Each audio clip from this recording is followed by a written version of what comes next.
Krishna. So I want to speak a little bit about some things that are in the Prabhupada's books and in Prabhupada's talks.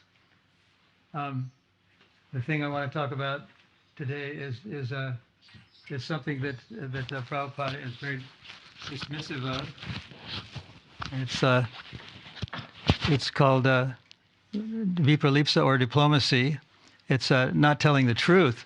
So it appears that the philosophy of Krishna consciousness is so complicated, so complex that sometimes, even though it's based on telling truth, sometimes people have to tell lies. So I'm going to read some passages from Prabhupada's books. This is from the Chaitanya Chaitamrita, 12th chapter, 44th verse. The translation is, Sri Ramananda Roy was indeed a diplomatic minister for the king. His general behavior was very expert. And simply by describing the king's love for Sri Chaitanya Mahaprabhu, he gradually softened the Lord's mind. This is in relation to Gopinatha Pattanayaka, who was a tax collector for King Patraparudra, and instead of turning all the money over to the government, the king of Patraparudra, he was keeping some of the money, and he was seeing dancing girls, which was a breaking of the regulative principles in a sense. So this is the purport to that verse. I'll read the verse again. Sri Ramananda Roy was indeed a diplomatic minister for the king. His general behavior was very expert, and simply by describing the king's love for Sri Chaitanya Mahaprabhu, he gradually softened the Lord's mind. So at first, Chaitanya Mahaprabhu said he didn't want to intervene or to save Gopinatha Pattanayaka from execution. He was raised up on a platform called a chunga, and he was to be thrown on some upraised swords. That's the way they would execute people in those days. It was very brutal. So this is the purport. A diplomat in the material world knows how to deal with people, especially in political affairs. Some of the great devotees of the Lord, like Ramananda Roy, Raghunath Das Goswami, Sanatan Goswami, and Rupa Goswami, were government officers and had a background of very opulent householder life. Consequently, they knew how to deal with people. In many instances, we have seen the diplomacy of Rupa Goswami, Raghunath Das Goswami, and Ramananda Roy employed in the service of the Lord. When Raghunath Das Goswami's father and uncle were arrested by government officials, Raghunath Das Goswami hid them. Raghunath Goswami hid them and personally met the government officers and settled the affair diplomatically. This is but one instance. Similarly, Sanatan Goswami, after resigning from his ministership, was thrown in jail, and he bribed the attendant of the jail so he could leave the clutches of the and live with Sri Chaitanya Mahaprabhu.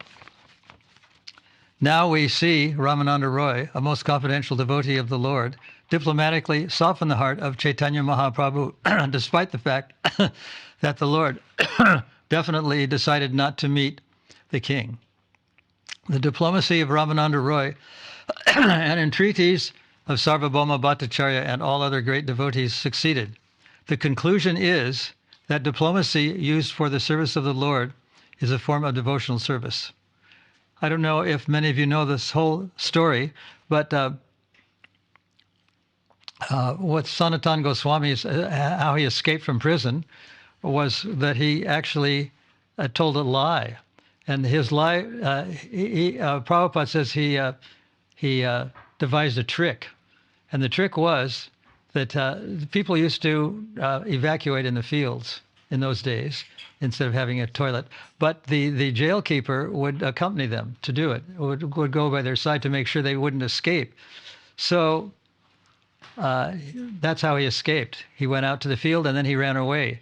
But before he ran away, he was told by the jailer that well, I think that I should help you escape, because he had bribed him with 5,000 gold coins. But he said, but I'm afraid of the Nawa, because what will I tell him? How will I explain how you escaped? And so the trick was, the lie that Sanatan Goswami told him was that he, when he was evacuating, he suddenly jumped into the river. And the river was flowing so rapidly that even though the jailer tried to catch him, he couldn't do it because the river was flowing so swiftly. So that was what he told the Nawab, and the Nawab believed him, and he escaped that way. So this is a purport from the 10th canto, chapter 1, text 53. Sometimes one must act duplicitously in a dangerous position, as Vasudev did to save his wife. The material world is complicated, and to execute one's duties, one cannot avoid adopting such diplomacy. And then in the 7th canto, 5th chapter, text 19, in the purport, Prabhupada writes, it is essential for a student who is going to be a ruler or a king to learn the 4 diplomatic principles. There is always rivalry between a king and his citizens. Therefore, when a citizen agitates the public against the king, the duty of the king is to call him and try to pacify him with sweet words, saying, open quote, you are very important in the state. Why should you disturb the public with some new cause for agitation? Close quote. If the citizen is not pacified, the king should then offer him some lucrative post as a governor or minister, any post that draws a high salary, so that he may be agreeable. If the enemy still goes on agitating the public, the king should try to create dissension. Should try to create dissension in the enemy's camp. But if he still continues, the king should employ argumentum ad bacillum. That means, that's in Latin for severe punishment, by putting him in jail or placing him before a firing squad. The teachers appointed by Hiranyakashipu taught Prahlad Maharaj how to be a diplomat, so that he could rule over the citizens very nicely. And you may remember that in the first canto, Maharaj Pariksit, who was a Raja Rishi, encounters a person who was torturing a cow. And he said, how can you be doing this in my kingdom? And he drew his sword. And later on, Prabhupada says that he would have killed him, but he didn't go on to explain that he was going to be so severe. But he did draw his sword on him. And the following is an excerpt from a lecture on Srimad Bhagavatam, the first canto, 7th chapter, 40th verse, that Prabhupada spoke in Vrindavan on the 1st of October 1976. He said, open quote, "We have got many instances, I'm emphasizing, we have got many instances, that Raghunath Goswami was a very rich zamandar's son, and there was a trouble between the minister and of the state and his father and uncle. They were zamandars. They were raising revenues to the extent of 12 lakhs, that's 1,200,000, and the tax was going to the Nawab only 4 lakhs, 400,000. So this is the business. So the minister arrested the father and uncle of Raghunath. Actually, it's explained that he didn't exactly arrest them, but they were, the father and the uncle were informed by Raghunath Das Goswami that the minister, that the Nawab men were coming to arrest them. So they fled. At that time, the minister arrested Raghunath Goswami Dasa. At that time, he was not Raghunath Das Goswami. He was Grihastha, young man, Raghunath. This is Prabhupada speaking in 1976. So he handled the matter in such a nice way that the matter was settled between the minister and his father. So what actually happened was Raghunath Das was arrested, but when the government men saw his face, they decided not to arrest him, but to let him go. The idea is, although he was a Vaishnava, he was not a fool how to manage a state. It does not mean that Vaishnava will be fool and rascal because he's Vaishnava. No, Vaishnava, 26th qualification. One of the qualification is daksha. He must be very expert in doing things very nicely. Not that because one is Vaishnava, he'll be callous in the worldly things. No. Therefore, I repeatedly request the management that you must be very expert in managing these temple affairs. Prabhupada was speaking in the Radha Damodar temple to a small group of mainly devotees. There were a few non-devotees in there, but this is his speech. Therefore, I repeatedly request the management that you must be very expert in managing these temple affairs. Everything should be right point. Not a single farthing should be wasted. A Vaishnava must be daksha, expert in everything. This is no excuse that, quote, open single quote, I have become a devotee, therefore I am callous to all things. Close single quote. What material things? Nirbandha Krishna Sambandhe Yuktam Vairagya Uchate. Anything in relationship with Krishna that is not material, that is spiritual. I have several times explained that this temple, don't think it is ordinary building. It is Vaikuntha. Chintamani Prakara Sadma Shu. Krishna has his house, Prakara Sadma Shu. Chintamani Prakara Sadma Shu. Sadma means house. So we should take very, very careful attention that this temple, meaning the Radha Damodar temple, is kept very nicely. And I think he was referring to the Krishna Balaram temple, because it had already been established by then. It's managed very nicely. Not that single quote, I have become Vaishnava, let everything be stolen or spoiled or broken. I have become Vaishnava, I cannot take care. That is not my consideration. Close single quote, close double quote. Then, this is an excerpt from the Chaitanya Chaitamrita from Adi Leela 10.91. Srila Bhaktisiddhanta Saraswati Thakur writes in his Anubhashya, open quote, open single quote, Srila Raghunath Das Goswami was most probably born in the year 1416 Shakabda, AD 1494, in a Kayasta family as a son of Govardhana Majumdar, who was the younger brother of the then Zamindar Hiranya Majumdar. The village where he took birth is known as Sri Krishnapura. So the point I'm making is that although Prabhupada has informed us in his various books and writings that telling a lie is improper, and one of the qualities of a Brahmin, as mentioned in the Bhagavad Gita, is truthfulness. but on certain occasions, one has to commit something that is not true, has to tell a lie or do something that is against the vows that one has taken to be always truthful. There's several instances where this took place, but it's not a usual thing. It's just an unusual thing. If one is engaged in the position of a manager or an administrator, one sometimes has to commit bribery or do something in the black. Another instance is that when Krishna was on the battlefield of Kurukshetra, there was a severe battle going on, and Karna was supposedly a greater warrior, a more powerful and stronger warrior than Arjuna, and yet Prabhupada says that Arjuna arranged for him to kill him, even though he was a better warrior. And so what happened was Bhishma wasn't fighting with full strength because he had affection for the Pandavas. So he was criticized by Duryodhana. Duryodhana said, "You are not fighting to Bhishma." He says, "My dear grandfather, you're not fighting with full strength." And so Bhishma said, "Well, tomorrow I will make sure that I kill them all, of Pandavas, and I'm going to kill them with these 5 arrows. I have 5 arrows specially reserved for killing them. These arrows are weapons." But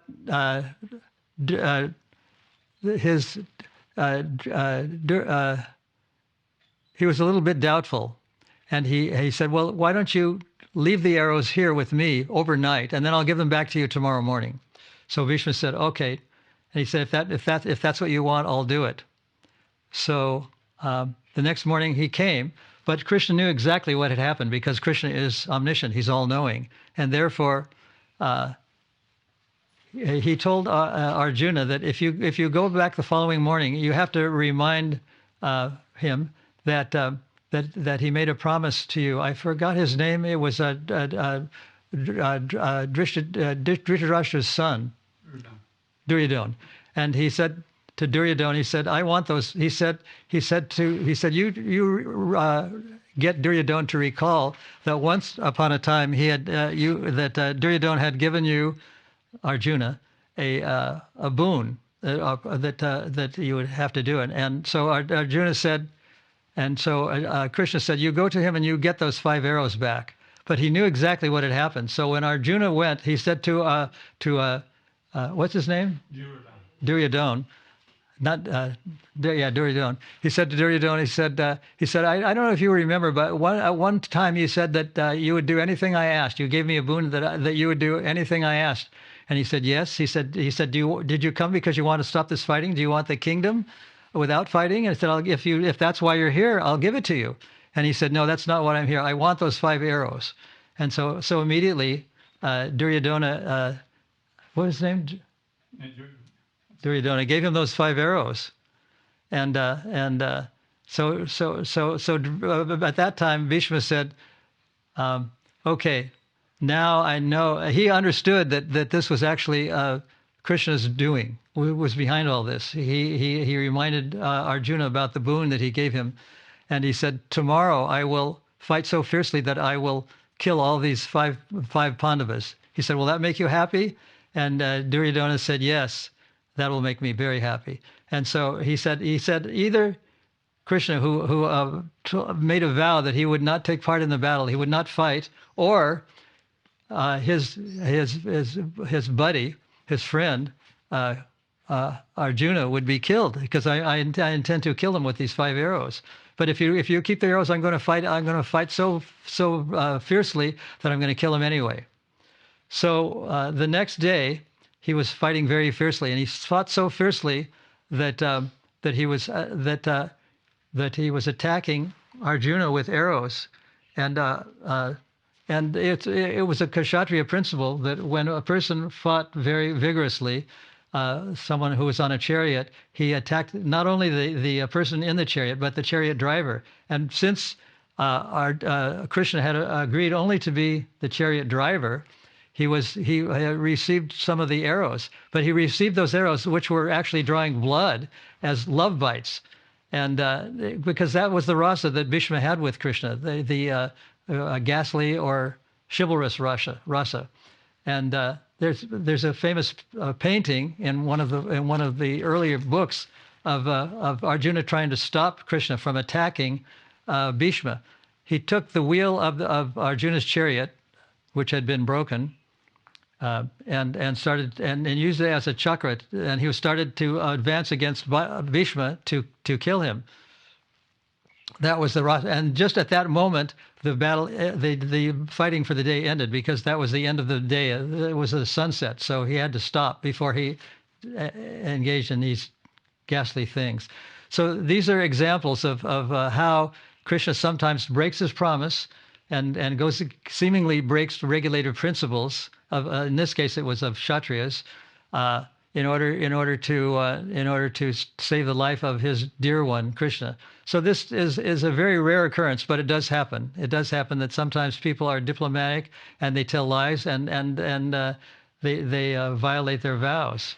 So if anyone has anything to say about this or asks any questions, I'm not saying this because I recommend that one breaks the regulative principles, because 99% of the principles are that one should be truthful and honest and careful and not tell lies and not engage in bribery. But on occasion, when Krishna consciousness, when we're serving Krishna, it's necessary to do that sort of thing. But anyway, that was a lecture of Prabhupada, and it's also in Prabhupada's books, and it's in a painting that Prabhupada directed. The painting is of Krishna grabbing the leg of Krishna, who's attacking Bhishma. Arjuna is grabbing his leg to try to stop him, but he's proceeding anyway, and just then the battle ends for the day. So it doesn't actually happen. So these are some of the reasons why diplomacy is sometimes used in the service of the Lord, even though diplomacy is thought to be not a very good thing, not a good thing at all. And so any comments about this? Yes. I just find it interesting that Krishna, in a sense, is choosing between Arjuna and Bhishma. He's prepared to apparently kill Bhishma over Arjuna, so there seems to be. And Bhishma is a great Mahajan. Yeah, Bhishma is a great Mahajan, and when he was after the battle, when he was almost dead, and blood was draining out of his body, and he was lying on what is described as a bed of arrows, he was eager to see Krishna in that mood, because he was in that rasa of a fighting rasa or a chivalrous rasa, and he was very satisfied to see Krishna in his dying day, in his dying moments, in that rasa, and he asked for Krishna to be there. Of course, Krishna was there, and along with many others like Arjuna and Draupadi, they praised Bhishma for being a great person, even though he had to attempt to kill Arjuna. So that picture is a very interesting picture, and that's the story behind the picture. But we don't often. But Prabhupada didn't say the story didn't tell the incident about the arrows openly. He said it in lecture, but he didn't. It was not in his books, because it's an unusual thing. Yeah. Any questions or comments? Yes. So when would be that instance when it's actually justified, when we know that? Well, if somehow or other we can find out that Krishna wants it to be done, then it can be done. Just like Sanatana Goswami escaped because he wanted to meet Krishna, and he had to get out of prison, and he knew that Krishna wanted it, so he executed something that was wrong because Krishna wanted it. So if somehow or other one is aware of the fact that Krishna wants it to be done, then it can be done. But generally, it's not done. So I'm not recommending that it be done. Yes? Is there any instances when we use diplomacy in preaching the Lord? We use it all the time. If we have to do anything in terms of management, sometimes we have to expel people from a community. Sometimes we have to punish them in different ways. And it sometimes is necessary, because we know that Krishna wants it done, so it can be done. But it's generally not done. When we preach to just one-on-one to devotee, for example, if they ask advice about something, or they have a trouble of something. And Hmm. sometimes, is there sometimes situation when we reluctant to say the truth in full because person might get. Well, when we're in court, we have to swear not to tell a lie. But people tell lies anyway, and they're on the witness stand. They just do it anyway. So sometimes it's necessary, not usual, but necessary.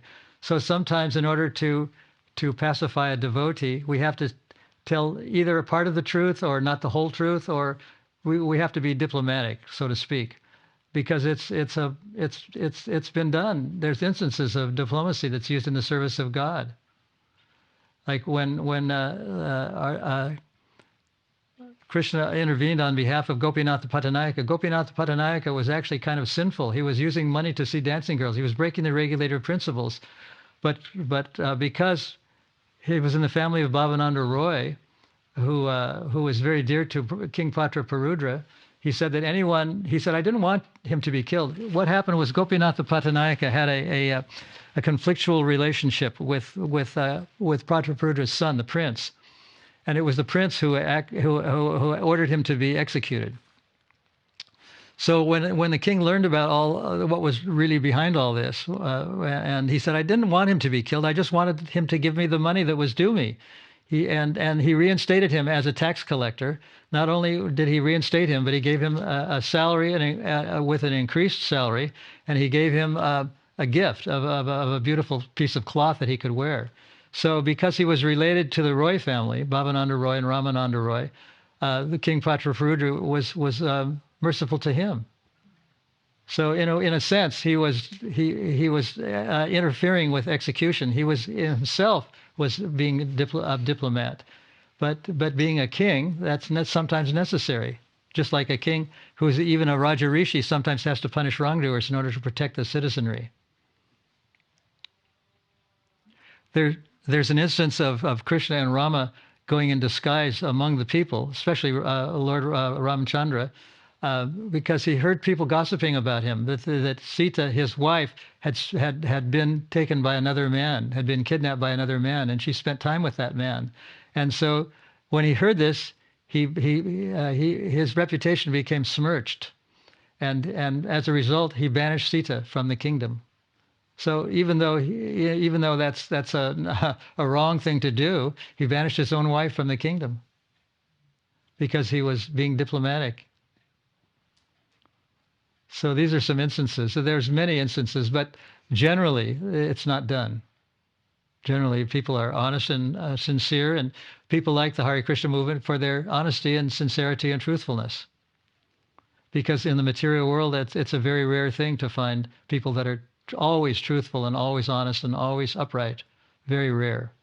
But in the Krishna consciousness movement, it's very visible. It's very common. So these are some instances that Prabhupada was saying that actually the Krishna consciousness philosophy is very complex.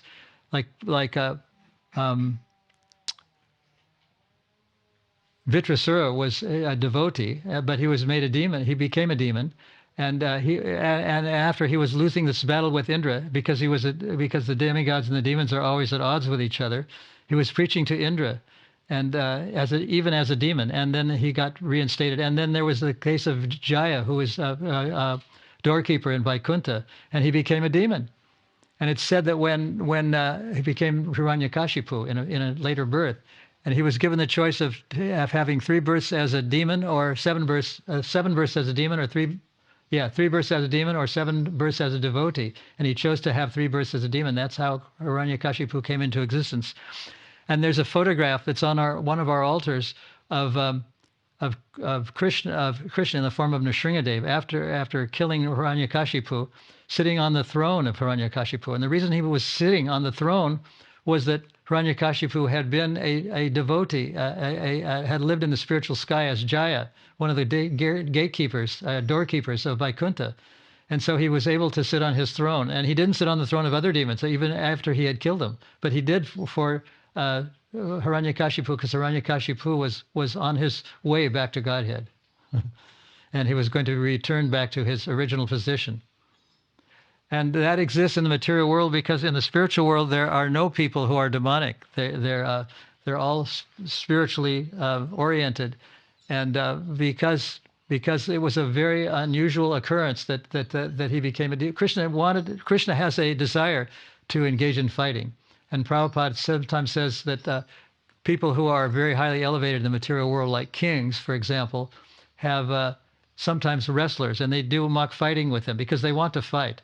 And Krishna has that desire. He wants to fight, but there's no one to fight with in the spiritual world because the spiritual world is devoid of people who are demonic. So he comes to the material world to perform that activity, and that's why he killed Kamsa, and that's why he killed Hiranyakashipu, because Hiranyakashipu was in the material world temporarily, anyway.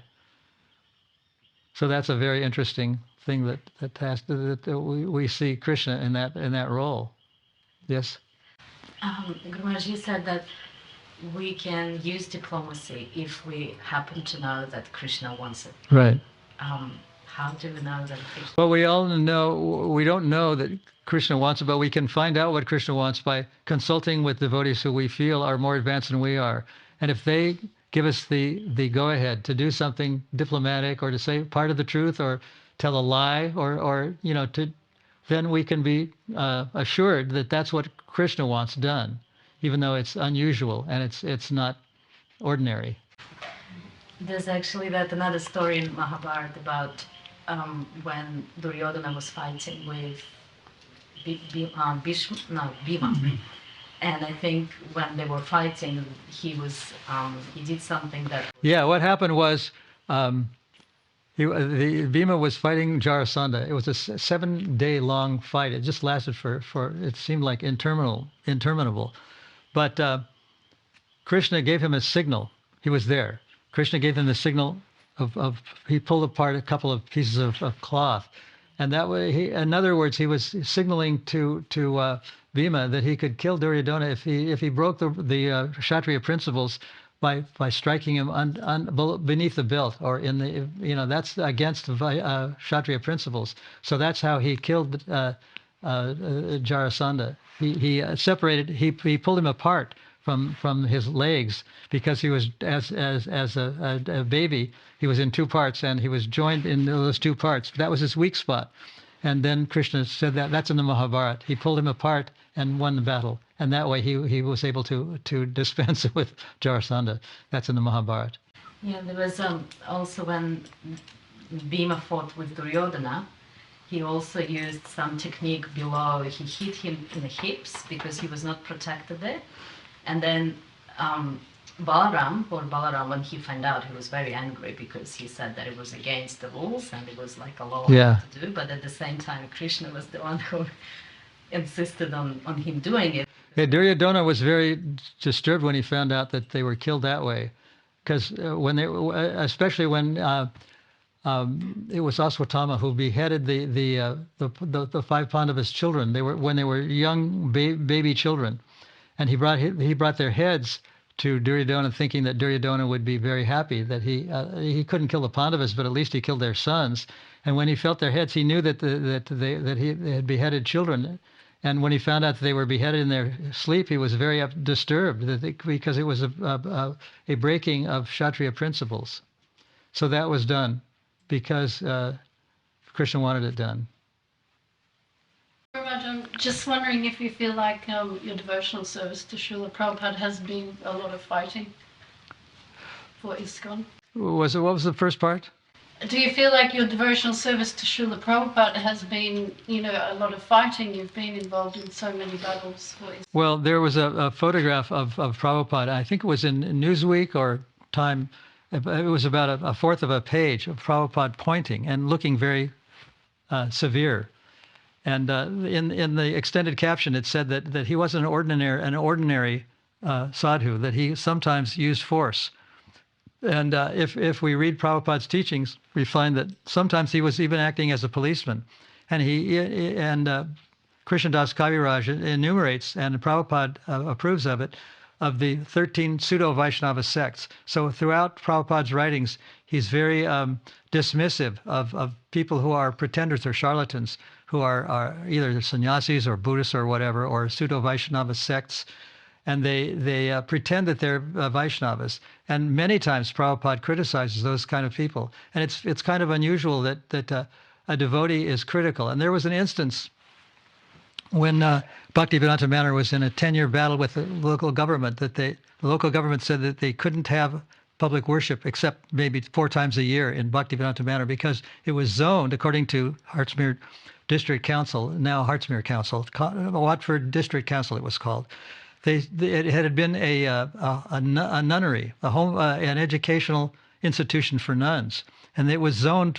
It wasn't really zoned at all for public worship, but their concession was, okay, you can have public worship, but only 4 times a year. But devotees wanted to have it every weekend, every Sunday, because the Indian population of England, which is the largest Indian population outside of Pakistan and India, I mean, there's a huge number of Indians there. They wanted to come and be part of the shrine of Bhaktivedanta Manor. And it reached a breaking point when one time John Janmashtami fell on a weekend. It fell on a Saturday night, and people wanted to come for the 12 o'clock midnight when Krishna was supposedly born to see the deity. And so many people came, thousands of people came. I was there. I know this happened. It created a tremendous traffic jam. People that lived in Lechmore Heath, which is the village where the Bhaktivedanta Manor is situated, couldn't even get home because they got caught up in this traffic jam. So then they began to hate the devotees because not only were they of a different race, they were Indian mostly people, but they created a traffic jam because there were so many of them, and thousands of them were coming to the manor. And I was there, and I was about ready to take rest at about 12:30 after the main arti, and I had been fasting all day, even from water, and I thought I was going to die. I was looking up at the ceiling, trying to go to sleep, looking at the ceiling, which seemed to be spinning around, and somehow or other I couldn't go to sleep. I just went downstairs. I was in an upstairs room at Bhaktivedanta Manor, and I could barely stand up. I could barely stand for Mangal Arti. I was at Mangal Arti, and one of the devotees said to me, "Well, if you just go in the other room and you take a bite of one of the green apples, they call them Granny Smith apples, you'll get enough sugar to revive." And that's exactly what I did. And I went back to Mangal Arti and stood there without feeling faint or sick. But that was the straw that broke the camel's back. And then there was a big kerfuffle about devotees. I mean, it became bigger than ever, and it became a cause célèbre, what do they call it? It became a big thing. It was on the news. It was it was on a program called I forget what it was called, but it was something about current events, and it was such a high-profile case at one time when I was going back and forth at that time between England and the United States. I came into England, and the immigration officer asked me, "What's happening with the manor?" And I wondered how could someone so remote working for the government know about Bhaktivedanta Manor? And I was wearing devotee clothes, so I guess that's how she knew. She just figured that I would know everything. And she said, "What's happening with the manor?" Because she had seen on television. And it was really high profile. It went on for years, 10 years or something like that. And at one time, some people came to Bhaktivedanta Manor when there was a drama. And they were invited to come because there was a drama going on. And the drama was the devotees versus Watford District Council. That was the drama. But there was a group called Pandava Sena. And the Pandava Sena, people at Scotland Yard kind of knew that Sena means general, or it has a military dimension to it. So they weren't so worried about it, but they still didn't want us to be there. And they even sent a government official, an inspector, to see what was going on at Bhaktivedanta Manor. And he was very polite and very nice and very handsomely dressed and very friendly.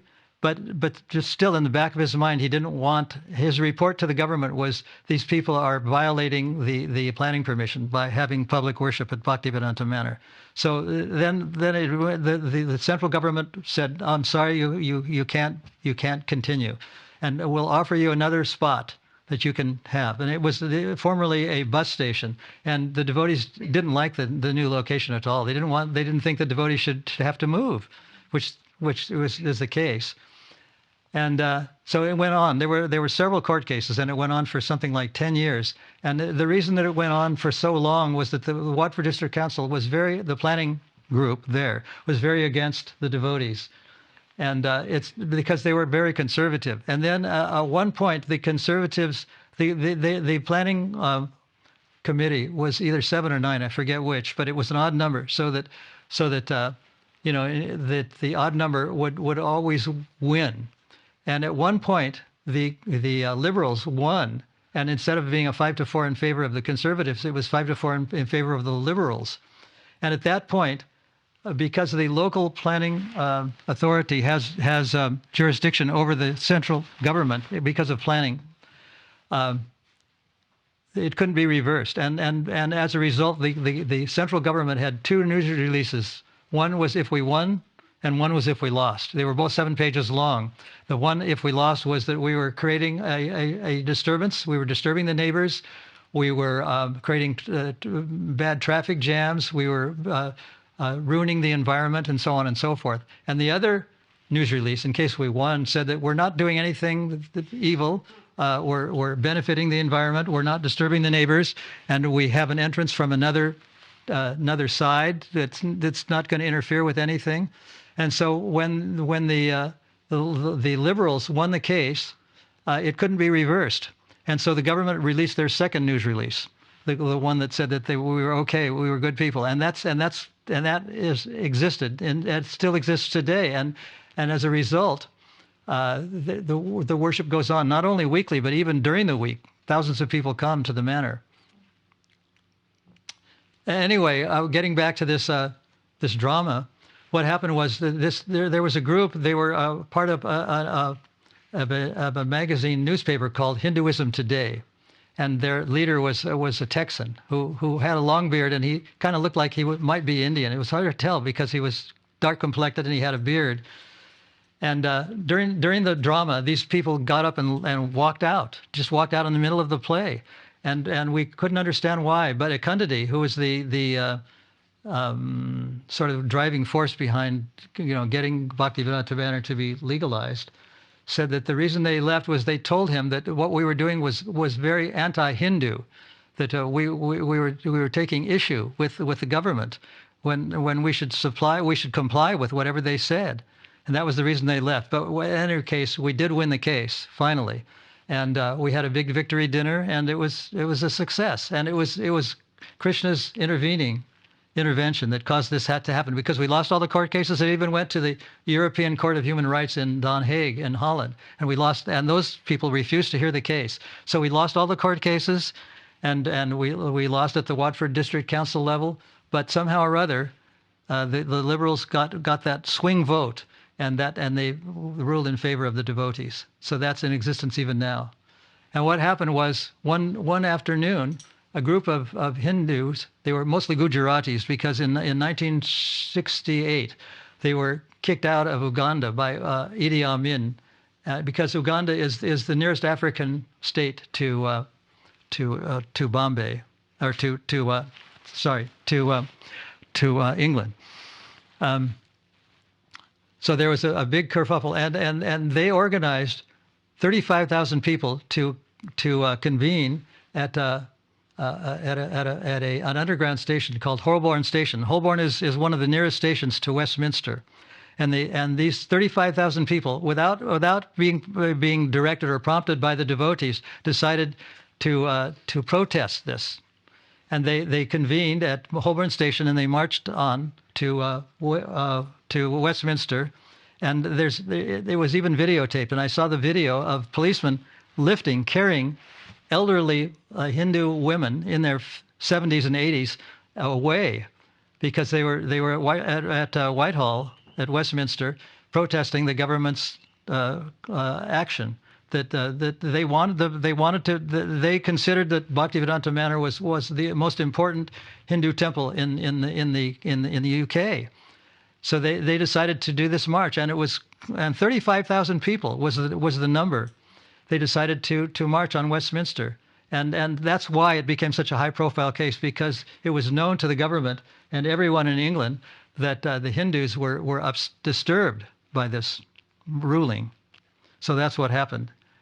And that polarized the people even further. It was before the big traffic jam, but it had become, by that time it was too late, because it was a big high-profile case.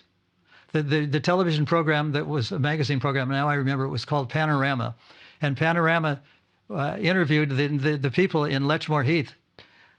They wanted a peaceful kind of outside of London. Letchmore Heath is just outside of London, a peaceful house where they weren't going to be disturbed by foreigners or big crowds of people. That was their argument. Their argument was they just wanted peace. They didn't want any. They weren't against brown or black people. They just wanted peace, and so it became a debate between the Bhaktivedanta Manor and the government. So that actually happened, and as a result of Krishna's intervention, it's become one of the most popular. It is the most popular shrine for the Hindu people in England today. It's very well organized too, I might mention. Very, very well organized. And sometimes for Janmashtami, even when it's during the week, they have thousands of people come. It's very well organized. So these are some of the reasons why diplomacy can be sometimes used. And diplomacy was used by Scotland Yard. They knew that the Pandavasenas who were supporting this, they did a protest on the Watford District Council. One day they marched and they had a big banner that said, we want major change. Major was the name of the Prime Minister at that time, John Major. We want major change is what it said on their poster. And so the people in Scotland Yard phoned Bhagavad Dharma, who was the public relations spokesman for Bhaktivedanta Manor, and he said, "What are these Pandavasena people? Are they? Should we arrest them? Are they going to cause trouble? Are they terrorists? What are they?" And Bhaktivedanta said, "No, they're gentle people. They'll never do anything violent. They're okay." And the people at Scotland Yard said, "Okay," and they didn't bother them. So they had so much faith in the devotees at that time, they still do, that they just didn't bother them. And that was one of the reasons that the Pandavasena succeeded. And the people at Watford District Council knew that we didn't like what they were doing, but they were going to do it anyway. So it was that one swing vote that carried the day for the devotees. That really happened. And it was a big victory, a big celebration, because it was just because of one vote, one person, that it happened. It was a big victory for ISKCON. So this is an example of Prabhupada's diplomacy of being violent or criticizing, because he wouldn't do it. But if it was going to interfere with worship, if it was going to interfere with a festival, he would interfere. And there was a point when some devotees, they did some mischief. They screwed some screw hooks into one of the monuments in Trafalgar Square, Lord Nelson's column or something like that, and they made sort of a tent in the square. And as a result of this, the police at Bhaktivedanta Manor became very irate, and they said, "Okay, no more Rath Yatras in Trafalgar Square. That's the end of it." And so Prabhupada heard about this, and he was very livid that all of a sudden Prabhupada became, he wasn't even in the country then. He was in India or somewhere far away at the time, but he heard about this, and he said, "What is this thing they're trying?" He said, "You should have it anyway, even against their rule, and you should say, you should bring the chariot to the starting point and leave it there, and say that it's the government that's stopping us from going into Trafalgar Square." And finally, after the devotees wrote to him and said, well, he said, the compromise is that we'll have the event in Trafalgar Square, but instead of having the chariot, we'll have 3 what do they call those things that you carry? Palanquins. It's called palanquin, and you don't say, Prabhupada called them palanquin, but the actual pronunciation is palanquin. So the palanquins they were decorated. They were big palanquins. They were not ordinary ones, and they were the same color as the Ratha Yatra canopies, red, yellow, and green. And they went into the Trafalgar Square, and the police department that has jurisdiction in that area was very disturbed. In fact, before we did the Rath Yatra, a group of devotees in sort of a group went into the it was called the Cannon Row Police Station. Went into the police station, and the first thing they said, the officer in charge said to the devotees was, "Get out!" And he was pointing his finger, and he raised his arm and he said, "Get out," because he didn't want us to have that festival. But Prabhupada made it. He said, "Well, okay, if they're that concerned about Nelson's column and the damage that was done, they removed some of the they call them bollards in the UK, the things that keep the cars from driving onto the square." And Prabhupada knew about all this. He knew that the square had been damaged, that the bullets had been removed, but still he was very angry. And he said, and so he made a compromise. He said, "Well, we can take these palanquins into the and somehow or other the government allowed it." He said, "Well, if you're not having chariots with big wheels, then you can do it." So we did it, and then stay there, and people see them, and they have freestanding tents in Trafalgar Square, not on wheels. So that's going on now. It's a much better venue for because many people can see the chariots and take part in Rath Yatra festival. Yes. It was very interesting you were talking about when someone is acting against the king, that the king can actually give him a close position. What type of realization must the king have to actually fearlessly give someone who's actively working against him and giving him a close position in the government? Well, there has to be a reason.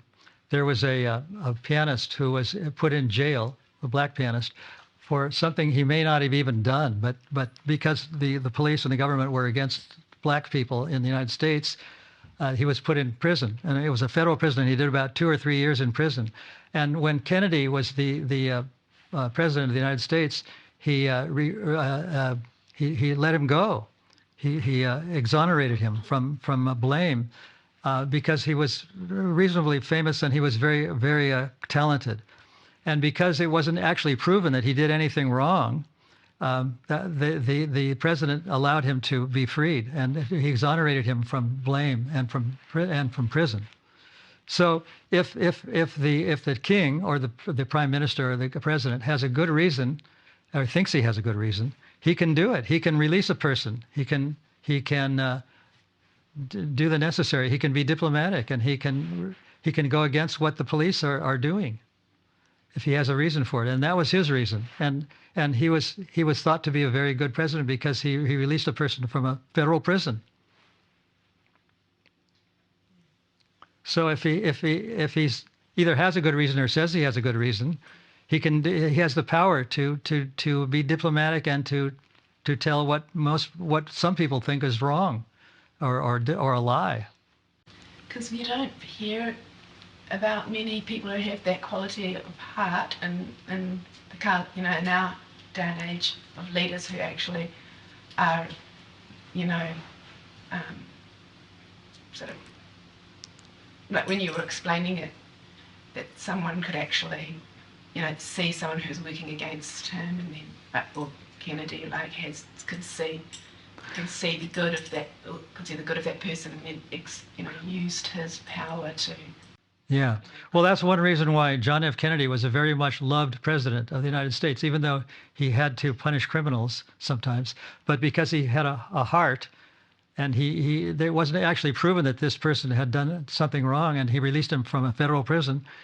That they have the power to do that, and if they have a reason to do a good reason, just like King Pratarapruta said that anyone who's related to Bhavananda Roy or Ramananda Roy deserves to be exonerated from execution. So sometimes they do that, but not very often. It's a very difficult position to be an administrator, because sometimes one has to be vicious. One has to do a vicious act to protect the citizenry. And another question I have, a little bit connected with Sita's moment, is when you were talking about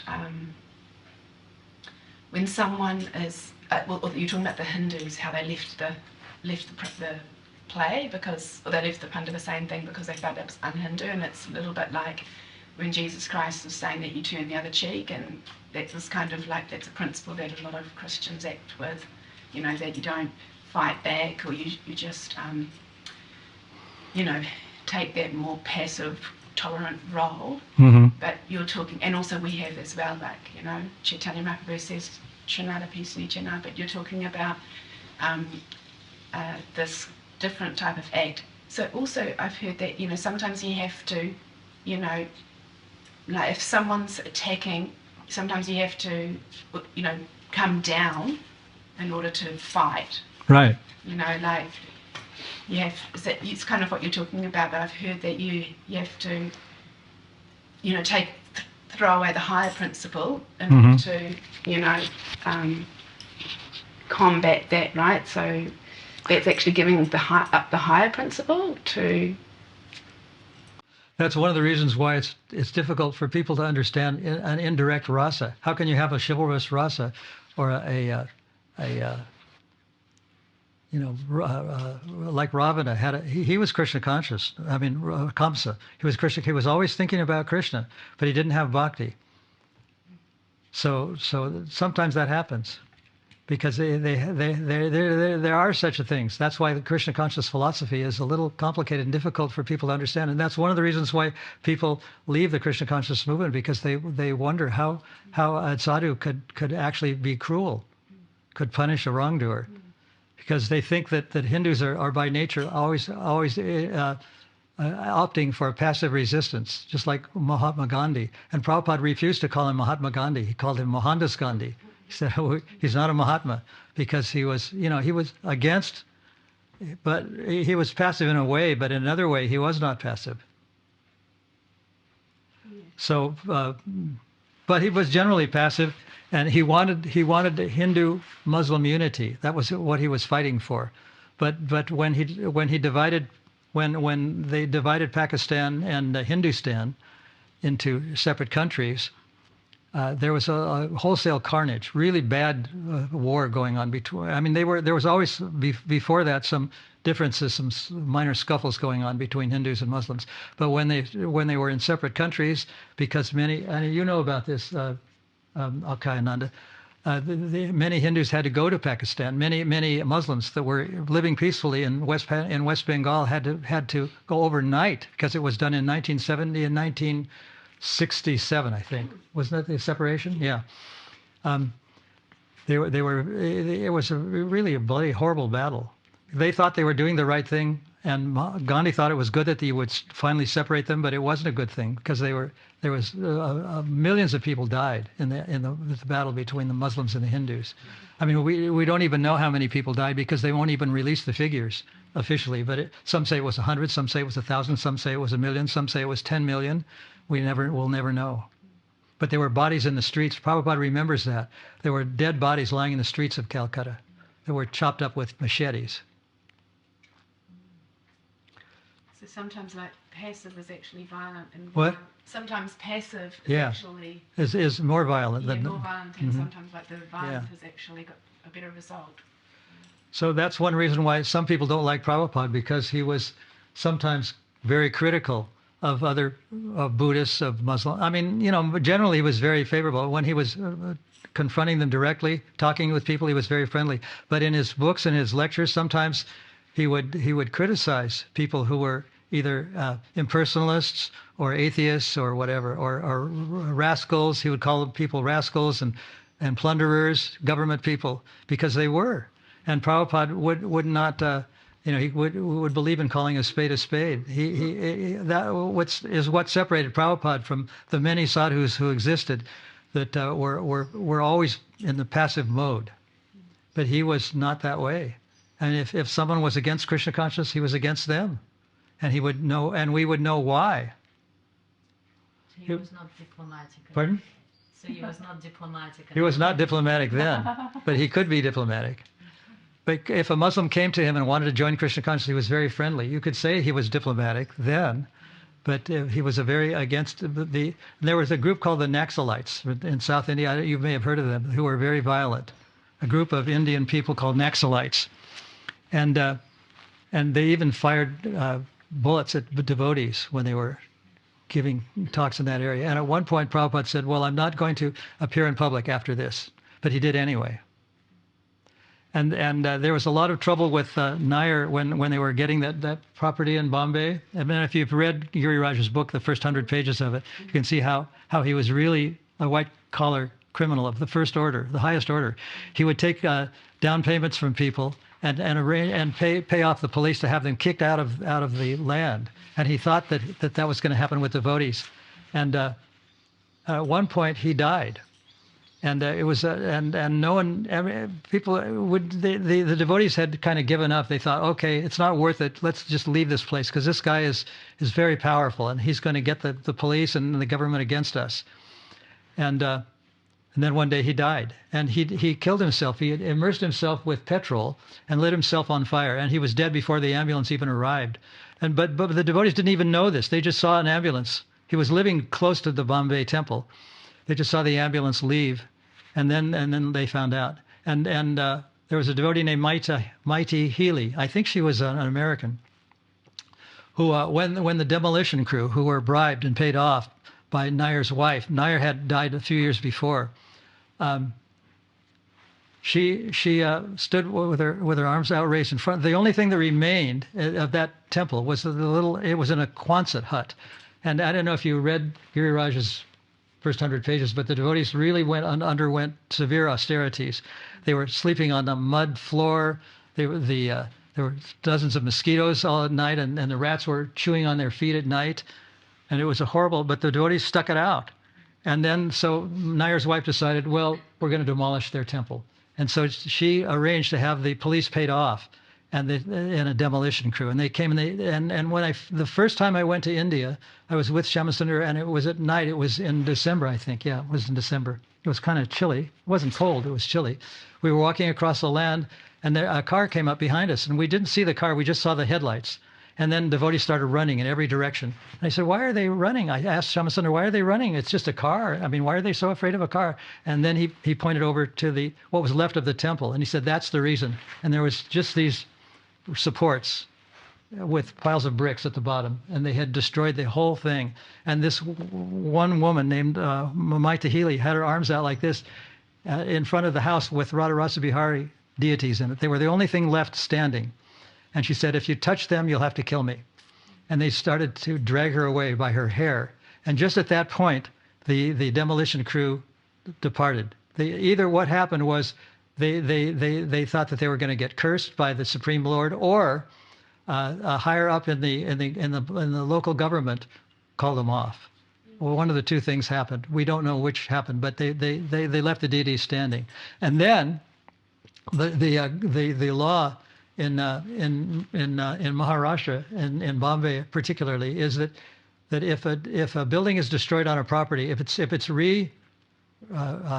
built within 48 hours, then it can remain. So the devotees thought, well, that's impossible. How can we build a building in 48 hours? But it was done. There was a guy named Sethi, S-E-T-H-I, and there's a picture of him sitting in a chair as the construction, and he was a construction engineer. So he has the engineers come, his workers, their engineer workers come and rebuild the little temporary temple in 48 hours. And he just sat in a chair the whole time and watched them and made sure it was rebuilt within 48 hours. And he had a big rifle that he was holding in his hand. And his son had a pistol in his hand. And while he was in the process of sitting there, someone that was related to Nair said, don't think you can build that building in 48 hours. Don't even try, because I have 48 cartridges and I'm going to murder you if you try it. And he said, I have 72 cartridges in my rifle and I'm going to rebuild this temple. And he did it. And that's the story of how the Bombay temple became as opulent as it is today. That really happened. Guru Maharaj, it was also just amazing how when and another thing I just want to mention, that when Nair's wife heard this laughter coming from Nair's house, she said that you'll die by fire. And that's exactly how he died, when he immolated himself, covered with gasoline. Go ahead. I was just when the wife of Nair finally gave the rights to Prabhupada, And I just remember reading this, how he how he told her, like he stroked her on her head and he said, "You're my daughter and I'm always going to look after you." Well, Prabhupada was very diplomatic with Nayar's wife because somehow she was very against the devotees being there and she was carrying the torch even after Nayar died. But Prabhupada was very diplomatic. He went back and forth. He rented a hotel room next to the room that she had rented. And he was going back and forth between the rooms, and he convinced her that the devotees should stay there and that they should accept the money that they gave them, and they negotiated a price for the rest of the temple. So somehow or other he used diplomacy to convince Mrs. Nayar that they should stay there. And we were the first group, after many groups had come and gone and had succumbed to bribery and demolition crews. We were the first group that stayed there. And that's how that temple was built. And then the temple was built on that basis. So that was an example of how diplomacy was used for Krishna and how Prabhupada used it. So I wanted to have this little first gathering of dedicatees so you could get to know each other. And I want to ask each of you to tell what prompted you to join the Krishna consciousness movement in about 3 or 4 minutes, because I know that there's a lot of people here, and it'll take a long time to tell the whole story. But we'll start with Partha and then go around this way. Okay. If you don't want to tell that story, you can tell the story about what happened to you when that guy attacked you. But I think I'd rather hear the story about how you joined. So I was hitching with a friend, and we were going to a concert. How we joined, or how we first met the devotees? Well, both. How we joined. Why you joined, how you joined, why you joined. Yeah. And if there's a long period between how you first met devotees and when you joined, just abbreviate it. Okay, so we had stayed back we were at university, but we'd stayed back from the holidays to go to this gig, and it was quite late at night, and this a couple of brahmacharis in a van stopped. I think they were actually stealing flowers for Janmashtami because it was around about that time, and they'd said we were just going to go and get some flowers, but it was the middle of the night. Well, not the middle of the night. It was about late, like 8 o'clock. Not the dead of night. It wasn't the dead of night. It was like about 8 o'clock, but I was always wondering why they were going to go and get flowers at that time. So I think that they were going to get some flowers. Anyway, they were a little bit naughty, and they picked us up. We were, 19, and they were in their full saffron. I'd never seen a devotee with, they had everything. And so they preached to us 15 minutes all the way into town. They took us to the gig, and they just... I had never heard this Krishna consciousness philosophy before, but we were really impressed by it. We loved it straight away.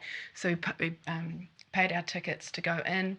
We knew the band, but we just got a refund from our tickets and went to find Gopals, and we just talked the whole night about the philosophy of what we just heard. And so that just caught me, and it was and I was studying at university God, Mind and Freedom, and that paper, I remember I was doing this paper, and then I just met the devotees, and I was thinking, this is exactly what I'm looking for. So yeah, it's interesting. Yeah. So. Okay, Mateja, you're next. Keep it down to 3 minutes if you can. Расскажи, как ты стала преданной, как ты пришла в сознание Кришны, расскажи. Translation. I'll try to Okay, translate. try. Рассказывай, как я пришла в сознание. Просто коротенько, там, говорит, на 3 минутки буквально.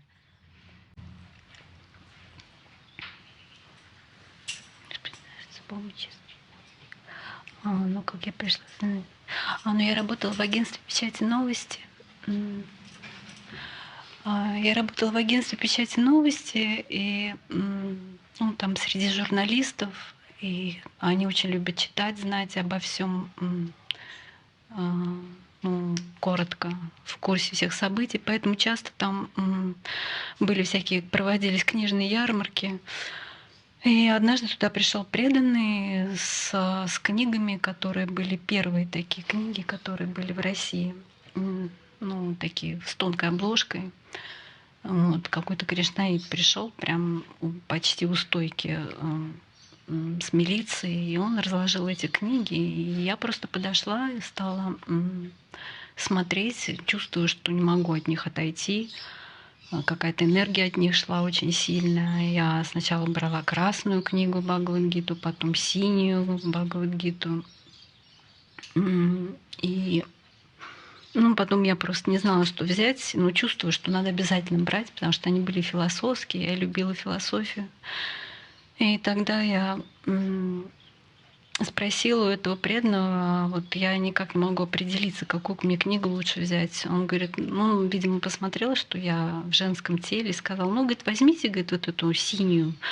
Потому что в красной очень много философии, а, говорит, в синей тут и как бы история, и философия. Вам, говорит, хорошо будет почитать. Ну, я взяла эту книгу, и с этого все как бы началось. Ну, правда, перед этим я, конечно... Tell her time's up. Перед этим я, конечно, была в таком уже состоянии, я что-то искала, внутренне у меня была такая потребность, я чувствовала, что что-то надо менять в своей жизни, что как-то все было очень однообразно. И, видимо, Кришна мне как-то были какие-то вопросы уже, почему появляются какие-то страдания. И, видимо, Кришна таким образом привел этого преданного в агентство, чтобы я купила книгу там. So I was at the point of my life when I was searching and looking for answers and trying to understand why things happened to me in a certain way. And so she was working as a journalist in some publishing company. And because it was a publishing place, so oftentimes they would have like a markets where people will bring different books and different information. And so one of the devotees just got there with his table with books, and he just set it up there. And so my mom, she just come up and she just could feel the good energy from the books, and so she pick them up and start looking at them, and she couldn't make up her mind which one she should get, the red one, which was Bhagavad Gita, or the Krishna book, which was blue color. And she was just looking, and then the man the devotee who was selling them, he just gave her advice. He's like, oh, well, since you're a lady, I think the Krishna book would be better for you because it's less philosophical and it has stories. And so she ended up getting the book. So you're next. Okay. Well, my story is short. That's all right. Yeah. So, well, my mom became devotees. So then, I think I was 3. So, but nevertheless, I feel like even though I was grown into movement, but as I became more older, I remember that moment when I actually decided that I want to commit to the process, not only because I grew up with it. And I think it was just the association that I had back then. So okay. Uddhava? Yeah, very similar with Sita. I was very lucky to have devotee parents, so I always knew I was going to take it seriously one day. I just never knew kind of when that was going to happen. So I started reading Prabhupada's books. I think I started with Beyond Birth and Death, and I started hanging around more devotee friends, and yeah, I just slowly kind of transitioned into the ashram, and now I'm taking it a bit more seriously. Okay, thank you. Tanu? Hare Krishna. I came to the devotees through kirtan. I've always really loved kirtan, and I was seeking something, always looking for some, I guess, I knew that there was something more to life. And I came through kirtan. I actually met Leela Kirtan, who teaches yoga in the Krishna village. And she invited me to come to a kirtan. So I actually came with a friend, and we went to that lunchtime kirtan. And then I'd heard about the temple from, I guess, a few different people over the years, because I grew up in Mullumbimby. So, you know, I'd always hear about the Hare Krishnas out there near Murwillumbah. They were doing feasts, and there was a temple, and I was always very intrigued. And so I actually went to the temple, and I couldn't see the deities because the curtains were closed, but the shop was open. And I went into the shop, and I actually bought these 2 little statues, and I had no idea what they were, but I went home and I put them on my altar, and I would just like pray to them every morning. And then I sent a picture to Leela. I said, "Who is this?" And she said, "Oh, that's Lord Nityananda and Lord Chaitanya." And so I I kept coming to this place, and eventually I came as a volunteer, and I just sort of already knew that I was interested. I'd heard about chanting japa and Mangaladi, and so when I was volunteering, that was 2 years ago. I used to walk up the hill at 4:30 in the morning to get to Mangaladi. But looking back now, I also had many times where I would be having prasadam. Like just one little anecdote was, I was remembering how I used to work at music festivals, and we would volunteer at music festivals, and Govindas would always be there, and like we would just eat so much Govindas to the point where like we would go there at the end of the night and they would give us buckets of kofta balls, and so we'd go back to our tents and we would just like, don't want to say what else we were doing, but we would have kofta balls. So you could say I came from kofta balls or kirtan. I don't know. Thank you. Okay, Murti. Yeah, I think I came through through the books, because that was early 90s, and that was the time when book distribution was really active and everywhere in Russia. So got the books, started reading, and then there were programs in our city. So then that's over 30 years ago. It was just lucky. Okay. Krishna Kirtan. Hare Krishna. Mine's quite complex. Well, not complex, a lot of bits and pieces, a lot of dots. Anyway, I'll make it quick. I grew up, when I was growing up in the 70s as a teenager, there was no shopping malls so much in those days. You'd go downtown Sydney for entertainment, so the devotees were always chanting downtown, so I would see the devotees. I remember as a very young boy, maybe 12 or 13, coming home in the train and looking at a book. It must have been a Christian book. I remember all the pictures. I must have got a book from the devotees at that time. And then I worked in George Street and Pitt Street in Sydney. The Harinam used to go up George Street and Pitt Street. So I had one job there for a while. Then they were both in music stores. And my music teacher invited me to a gig. He was in Sydney's a very big place, and I used to learn music in North Sydney. He told me come on Saturday night, 7 p.m. at 114 Darlinghurst Road. And right next to Darlinghurst, 114 is 112, where the devotees just opened a temple there. So I went there at 7 p.m. and as I went past that 112, I heard a 7 o'clock arti. I didn't know what it was, but that's what it was. Anyway, and even earlier on, I went to the Musicians Club, and it was just around the corner from Surrey Hills Temple, and I saw Hare Krishnas there, so I kept bumping into devotees. Later on, we were jamming with some friends, and we had a break, and the guitarist and the sax player walked out of the room. I turned to the drummer and I said, I don't know why I said it, but I said, play the Hare Krishna beat. And he went on his drums, and on his cymbals, he went, ch-ch-ch, and we both went, Hare Krishna. Like that, you know, musical fun, as it mentions in the Bhagavatam. Anyhow, a couple of weeks later, we decided to get out of the city, wanted to go in camp, and I used to go to a place called Kola River as a kid. And we went to our favourite place, and it was packed full of people. Everywhere we went, we couldn't find anywhere to camp. And we kept driving past this new farm that the Hare Krishnas had bought. The Hare Krishnas kept popping up everywhere I went. And my friend said, let's ask the Haris if we can camp there. I said, no way, I'm not going anywhere near those freaks, you know. So we kept going, and we had to surrender. There's nowhere else to go. So we drove into the farm, asked the devotee. I found out later on it was Jai Dharma, who was a temple president. He said, you can stay here, but he laid the 4 regular principles onto us. And we said, no worries, because we're vegetarians. I'd given up all intoxicants at the age of 16, so there was no problems. And we weren't gay, we had no girls with us. So when he said, he rolled out the 4 regular principles, said, yeah, no problems. So we stayed there. Next day, invited us to the Sunday feast. Took prasadam. My heart melted when I took the Radha Gopinath prasadam. And then the next day, we were driving out. I wanted to say thank you. I knocked on the door, and the devotee just disappeared. And he came back with a big pile of books.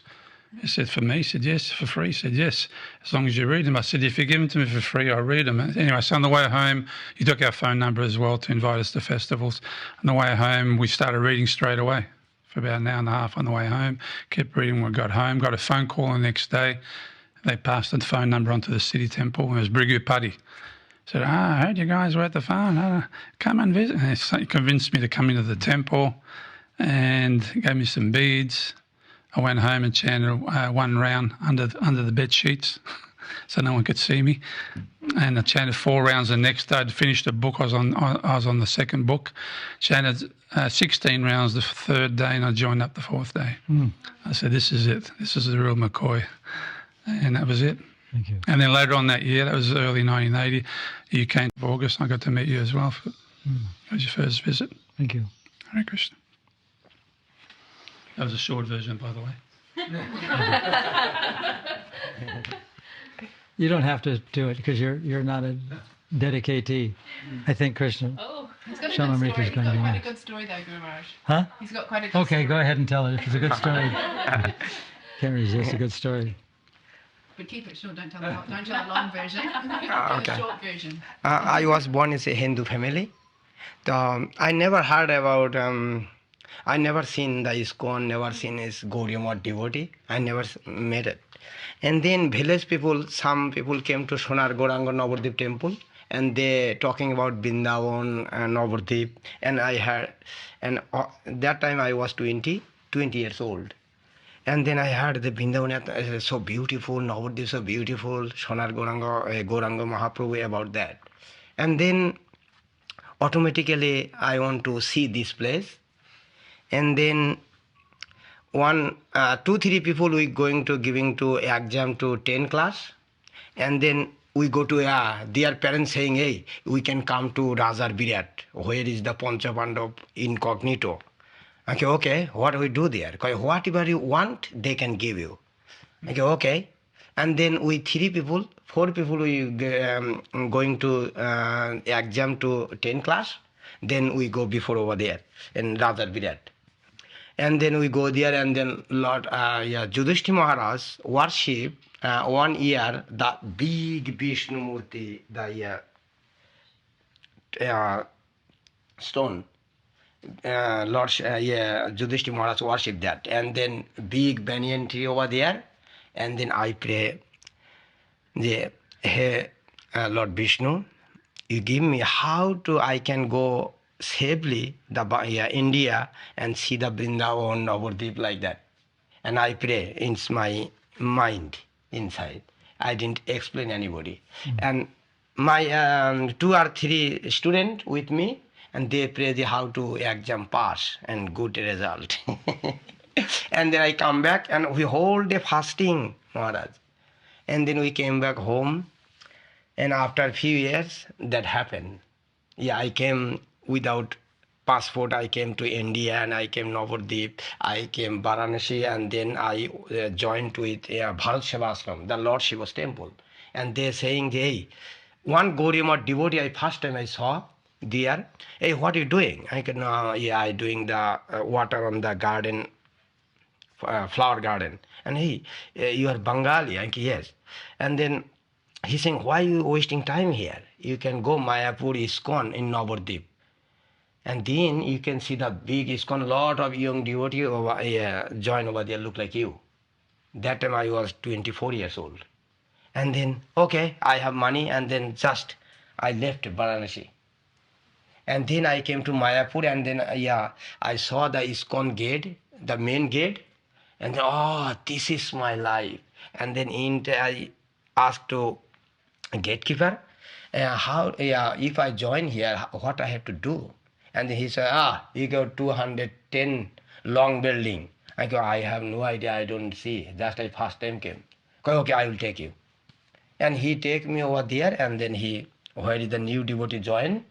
And then that in charge talking with me. And then I talking, and then I joined straight away. Yeah. Very nice. But he just, I was thinking you were going to tell how he just like left home in the middle of the night. Like he just woke up in the middle of the night and then just left. Yeah, I and- decided. Why my And parents, he my just parents never went. want to marry, arrange marriage. And my parents telling, hey, you go that village and then that girl, we saw, if you like, tell me, and then we can arrange marriage. So I don't want to marry. I want to live home and village. Yeah. I didn't go there and I didn't see the girl, and then I just left my home at 12 o'clock at night. Yeah. Interesting. Thank you. Okay, you're next. My story is quite short, I guess. When I was little, my parents, they had their wedding anniversary, and my father, as a gift, he gave to my mother a deity of Krishna, a four-hand Krishna. So I lived with him my whole life until I got married. Then, as a birthday gift, my mother gave me a recording of Boy George, who was singing Hare Rama, Hare Krishna, and I was repeating it all the time, non-stop. I didn't realize what was it. I thought it's just something like la la la la la la la la. I just liked the sound of it. I was singing it all the time, and sometimes my mother had to tell me, "Please stop. It's time to go to bed," or I want to be in a quiet room right now. Then my father met a devotee somewhere in the center of Moscow, and he bought a book from them, read Bhagavad Gita, and so he was reading it. I didn't read it at all, but something happened to my health, and I had to be a vegetarian since I was 16. Then I met Vishnujana, and because I was a vegetarian, while dating, it was difficult back then in Russia to find something that, some stuff that is vegetarian. And while being on a date, we were eating some pickles, just cucumbers. That's all we could find. We didn't go to a cafe because it was not vegetarian thing. So then, when we got married, we were trying to find some answers. We were really inquisitive about God and all this spirituality, and we were working as a flight attendants, and we were going to different countries and looking for answers for some spiritual ideas. And then Vishnujana, he wanted, I'm so sorry to say that, but he wanted to be a singer, and he met Sita's father, Medinipati Prabhu, and Vishnujana wanted to make some recordings with him, and Medinipati Prabhu preached to Vishnujana, and Medinipati Prabhu invited Vishnujana to some home program. And Vishnujana brought a recording from this program home. I couldn't be with him because I had to take kids from school. And I asked Vishnujana to play this recording to me. And he played, and as soon as I heard just 2 minutes of this recording, I said, no way, next time I'm going with you. And that's it. That's how it all started. The kids were, Rasamandari was 6 back then, and Balaram was 4. That's when we joined. Okay, thank you. Nima? I have a long and a short version, but I'll try to keep it short. So I was also kind of like Sita and Uddhava, born into it, but then my mom is Prabhupada disciple. She joined when she was 17. She just met somebody on the street, showed her some pictures and told her philosophy, and she moved in the next day. But then she left the movement before I was born. Then I was born, but she never really left. She always loved Prabhupada. I'm sorry. She always loved Prabhupada, and she would still go to the Sunday feast, and we would eat prasadam. So it was also a bit in the background. And I think it really started for me when my father passed away in 2008. He had cancer, and he passed away in a month. And when I saw him, I was just like, we're not the body. I just instantly knew it. And that's really where I started getting interested. And from there, I feel like Krishna really took me to the answer of what we really were. That whole year was really like an eye opener. Like my father died, and then I also went to this dance performance. My brother Krishna Das, he's a Gurukuli, and we went to this dance performance of his girlfriend back then, and she's a devotee, and she had this company called Samadhi Dance Company, and it was all like modern contemporary dance, but it had like Prabhupada on the background preaching and all this past like stories about like Krishna. And I just instantly cried and I was like, wow, I want to dance. So I actually also started doing my dance education. And from there on, it always kind of I kept asking myself questions like, who are we? And I just remember like all these little bits, like I would be in the library studying, and I was finished with my study and I opened this book and there was these stories about karma and reincarnation. I was like, hey, I know this stuff.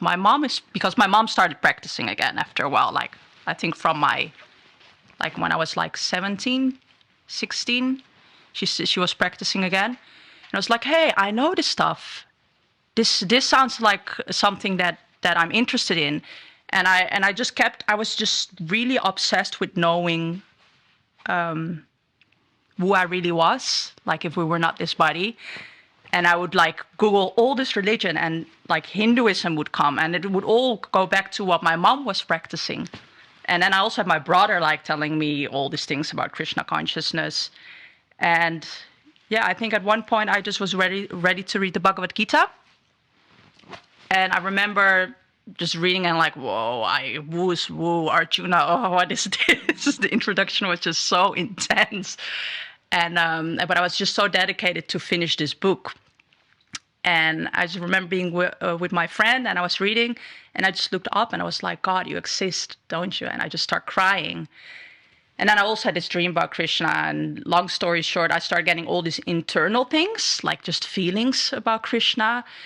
I had like weird crying sessions and all these things. And at one point, I just remember just standing, because my mom had this really big Radha Krishna deities. And I just stood in front of them like, Krishna, I don't know what's going on. I don't know if I'm turning crazy or what's going on, but like, I just never want to forget this. I don't never want to forget you, whatever happens.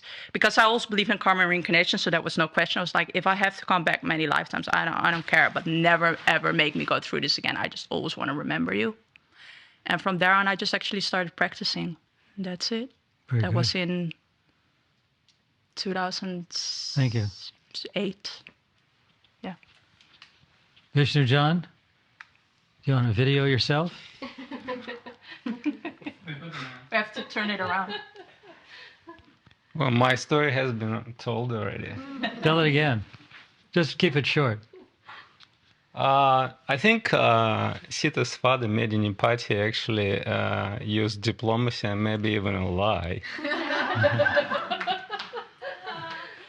Yeah, that's it. He hooked me up to it. Yes. No, I want to film Guru Maharaj. Hello. I already finished. Go ahead. The lie. Finish it more. Tell us the lie. The lie? Yeah. Oh, I'm still not too confident to, to make this statement. But yeah, well, I said maybe. Well, I was, futilely trying to record a song. Someone introduced me to Medinipati as a producer, and he's really good at it. And yeah, but Go back a little bit and tell how you meet Sularita Mataji, through your friend. well, but I was requested to make it short. Well, that's all right. Make it 3 minutes. At least it's only been 1 minute so far.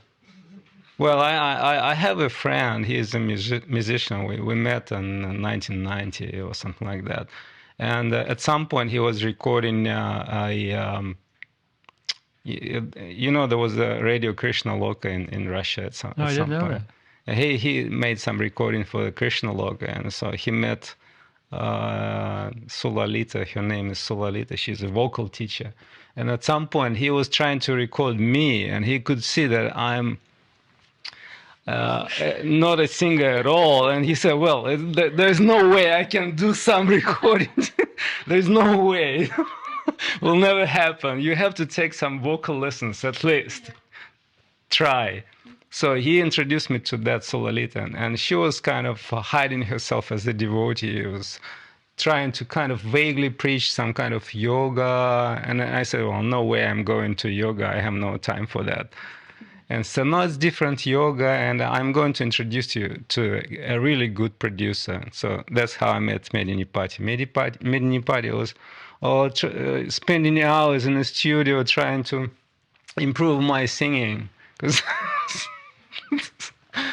But anyway, at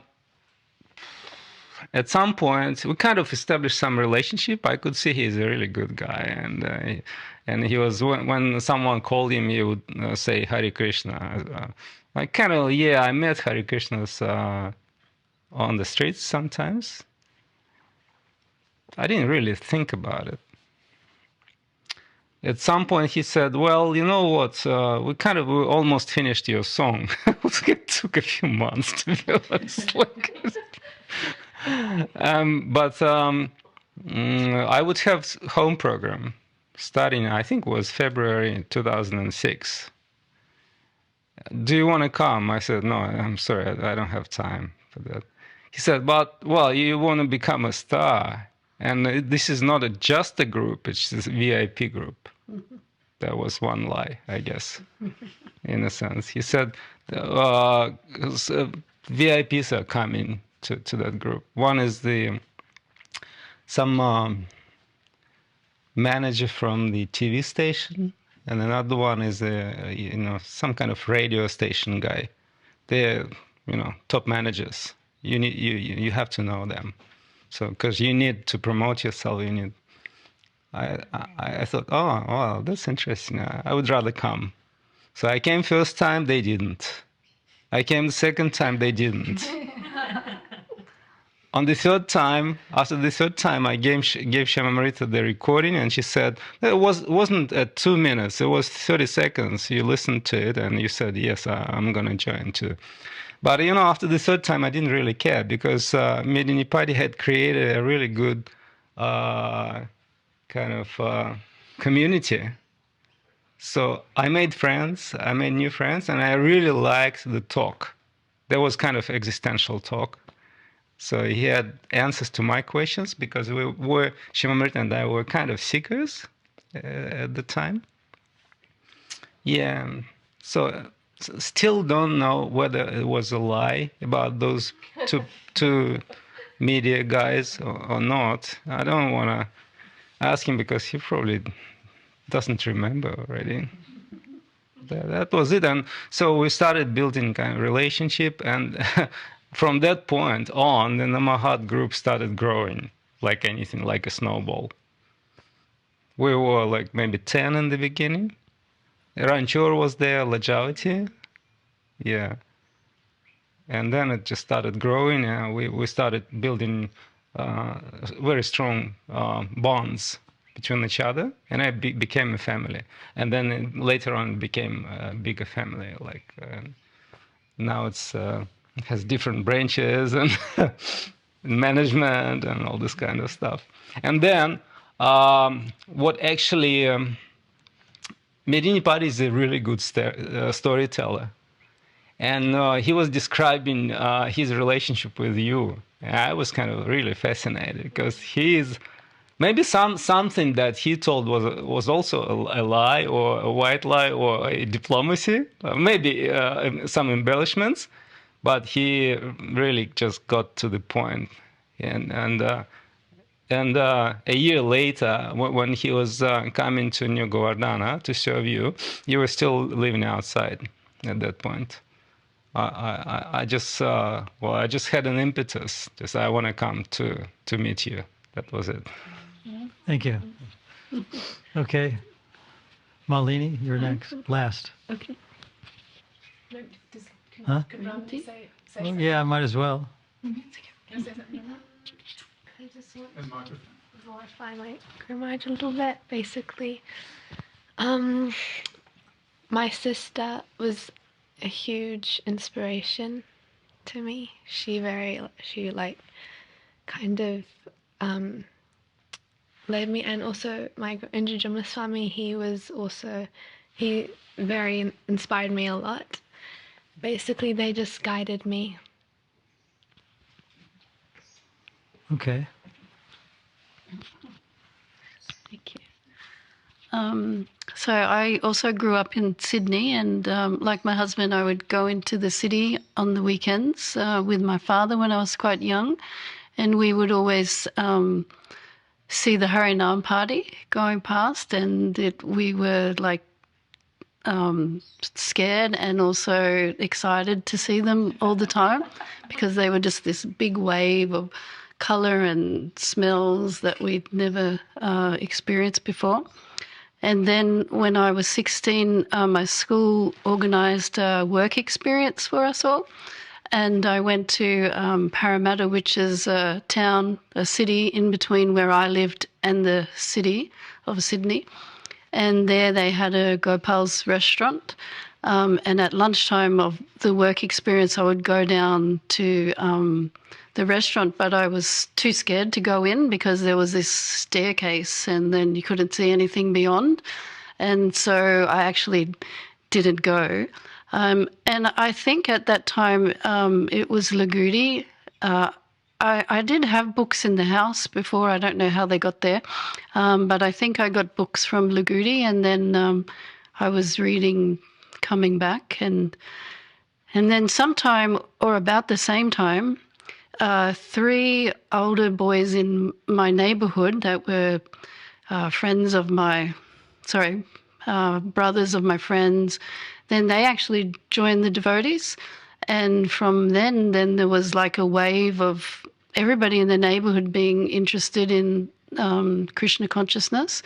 And I remember one time my younger sister's friend was at our house, and she was telling us, the Jehovah's Witness came to our house, and my little sister ran out and said, "We're Hare Krishnas, Hare Krishna, Hare Krishna." And I remember that being the first time that I really, even though I'd heard the Harinam, but it was the first time that I consciously heard the holy name. And from that time, then I would read Prabhupada's books. And some friends of mine, probably at this time I was 17, and some friends were going to the Gold Coast.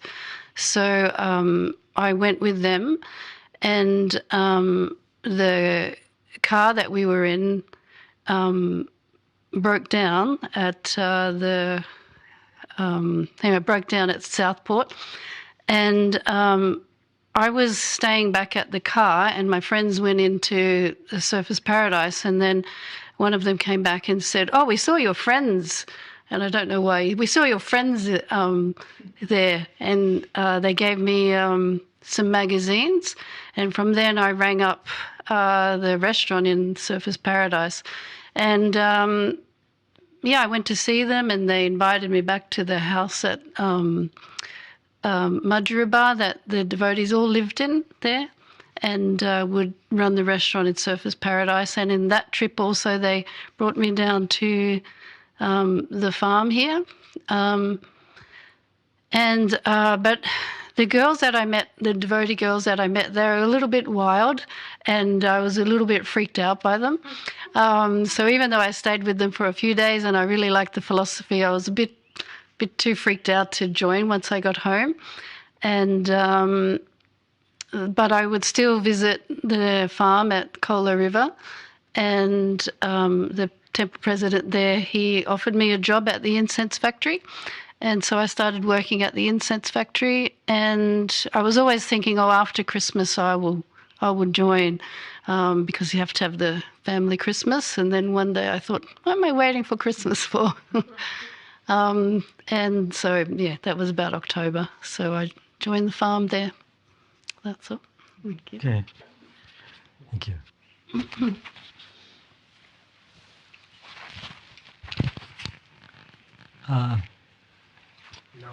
Repeat your story. Pardon? Your story. My story? Yes. Well, I think I told my story in that book once. Miracle on Second Avenue. But I was riding on a bus across in town, called the Crosstown Bus in Lower Manhattan on Grand Street, and this guy that I knew gave me a torn piece of paper with an address on it, and he said, you should go there, and it was nearby where I lived, so it was 95 Bowery, and so I went there. And I just had this piece of paper, and he had it was scrawled address on a half of a pencil that he had, and so and I walked up the stairway. It was four staircases, straight after one after the other. It wasn't back and forth. It was just straight line, and it was a building, and there was no one in the other floors. On the fourth floor was where Prabhupada was, and I was at the back of the room when I got there, and the door was sort of closed, but I could see that there was a little chink of light coming through the crack in the door. And so then I pushed open the door, and there I could see that on the other end of the room was Prabhupada sitting there, and he was sitting on a platform, which was like a table. It was just a platform about 3 or 4 meters this way and about 2 meters that way, and it was a kind of very primitive loft. It was a loft building. It was in Manhattan they have buildings that are unoccupied. They call them loft. They don't have a ceiling. They just have beams, and there were cobwebs and bare light bulbs hanging from the beams. There was a couple of light bulbs, and Prabhupada was speaking, and he had red glasses on. This they call them horn rim glasses, and he kind of was the oldest person there. He was in his 70s now, and there were about 4 or 5 people sitting around listening, and they were all it was a very dark kind of place, except for a couple of light bulbs that were hanging from the ceiling, and then I didn't know what he was saying because he had a very thick kind of Bengali. I couldn't sort of make out the words, but I sort of could understand what he was saying. And he had this big book. I guess it was Srimad Bhagavatam. It was in Sanskrit or Bengali or something like that. And then I stayed there and listened to the whole thing. And at the end of it, I felt that I had to say something to him. And I said, well, I have a tambura. And that's the first thing I said. I didn't know what to say. I just knew he was from India, and I know that it was an Indian instrument. And he said, then bring it. He went like that, then bring it. That's all he said. And so then I came about a week later with my tambura, and then I sat down real close to him. And he said, "Sit here," real close to him.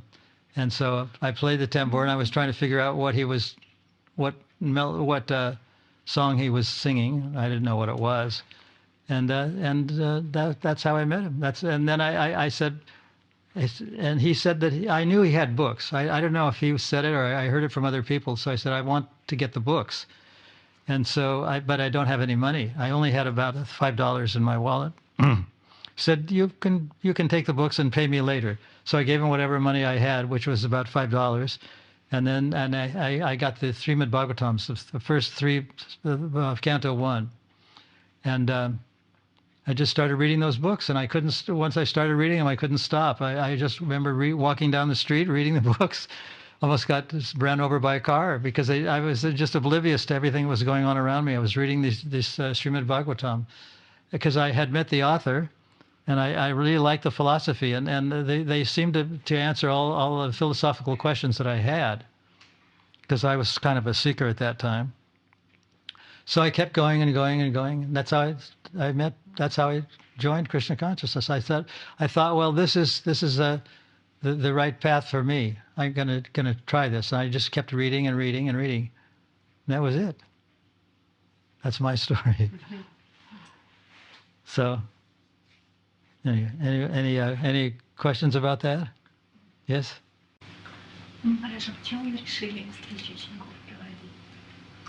Guru Maharaj, why did you decide to resume the disciple meetings again? Why did what? Why did you decide to resume the disciple meetings again?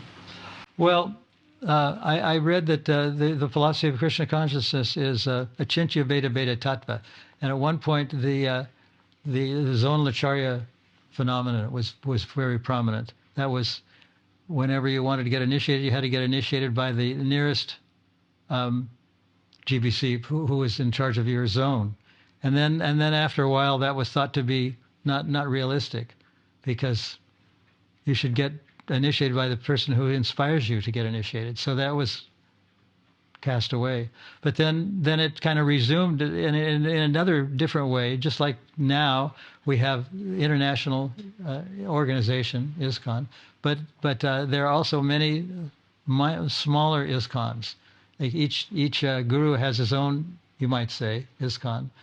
And so this is diversity. And Prabhupada said that we should study the concept of unity and diversity, and it should be discussed by the leaders of the movement every year.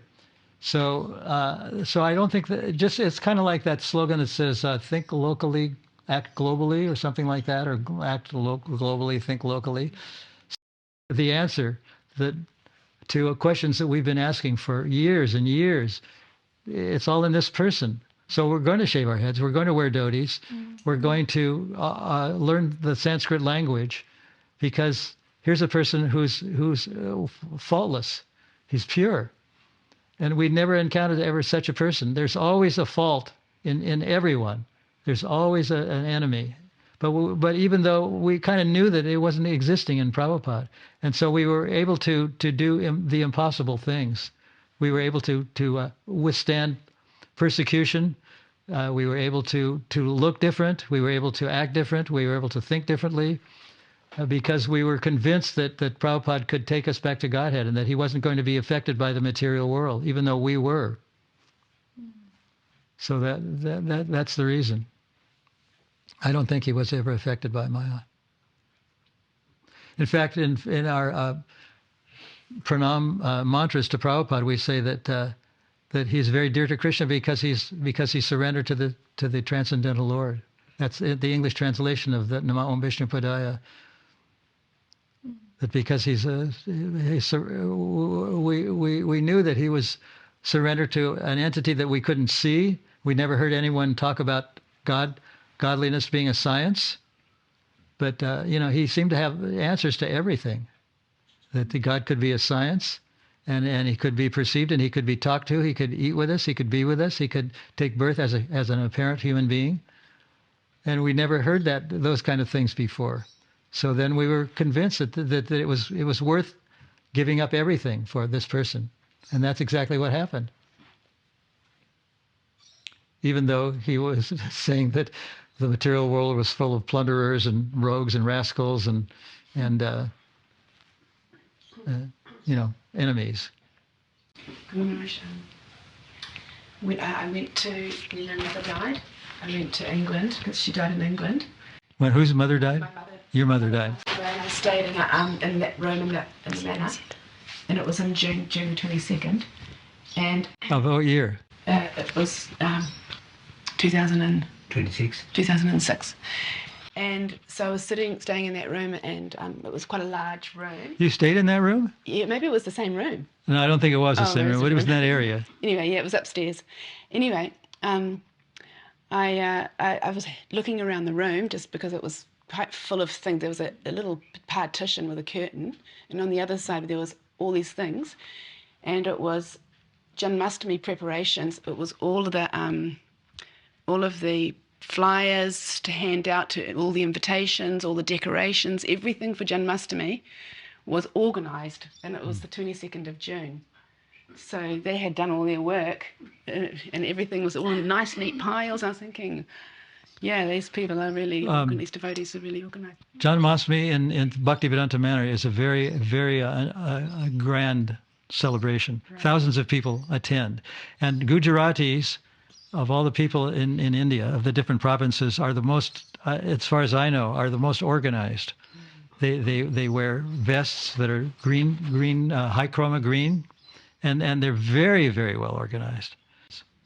And they all, 400,000 of them descended on England in 1968. Descended. And because they saved their money, because they were obedient and compliant, and there's an Indian who's a prime minister now of England. They were accepted, and also because it was a colony. But the English people, including Scotland Yard, began to understand that these are highly elevated people. They're not just a colony. They're very intelligent people. I mean, they're not only an Indian prime minister, but there's a lot of them. They're members of parliament, and they're very respected. Although they have their share of plunderers and criminals, but still they're very obedient and compliant and well respected. But even though the Indian people really liked Krishna consciousness right from the beginning, Prabhupada, as soon as he heard from us, he said, you should preach to the English people, the people that were born in England. And so within a couple of days, we started doing the same programs, but to English universities instead of to Indian houses. And we could see that these were people who would danced with abandon. They were ready to give up everything for Krishna. They really loved Krishna consciousness. Even, I mean, the people of India liked Krishna consciousness because most of them are impersonalists. They think that Brahman is the highest and that Krishna doesn't, that he's not spiritual, he's, ordinary. There's a lot of criticism about impersonalists. But as soon as we started to preach to the English people, and most of the devotees are English people, we found that they were very enthusiastic. And it was a whole different thing because the Indian people just thought it was part of their religion, but it was to the English people, it was completely new and completely different. That's why there's such a big cache of stuff for Janmashtami months even before it occurred. I mean, it's just an amazing event. It's just, that's why even the former Prime Minister of India, who was a white person, came to the Bhaktivedanta Manor because they know, the English government knows that it's the biggest Hindu temple, they call it the Hindu temple, in England. And now they've built another building there. And before they didn't even want us to be there. They almost kicked us out of there. But now they're embracing us. Like Prabhupada said that, what is it? That they first of all they'll laugh, then they'll hate. They'll laugh at the devotees, then they'll hate the devotees, and then they'll love them. Yeah, I don't know if Prabhupada said it, but it's a well-known philosophical statement that truth begins with hatred, and then it becomes reluctant compliance, and then it turns into love, acceptance, full acceptance. There was a German philosopher who said it actually, Schopenhauer. So the truth goes through three stages. First stage is persecution, then grudging acceptance, and then full acceptance, something like that. I don't know the exact words, but that's where it came from. And Prabhupada was a student at Scottish Churches College, so he knew a lot of English proverbs. He knew a lot of Shakespeare. He knew a lot of stuff that was just British, English. Even though, and Scottish Churches College was run by Scotsmen who had, when England was the colonizer, they sent a lot of Scotch people came to that country. And Scottish Churches College was still is a branch of Calcutta University, but it's no longer called Scottish Churches College. It's just called Scottish College. It's just called college, something like that. They'd taken the church away from it, but they were also taught to become Christians, and Prabhupada knew that was wrong right from the start. He knew that was a different religion from what he was raised in.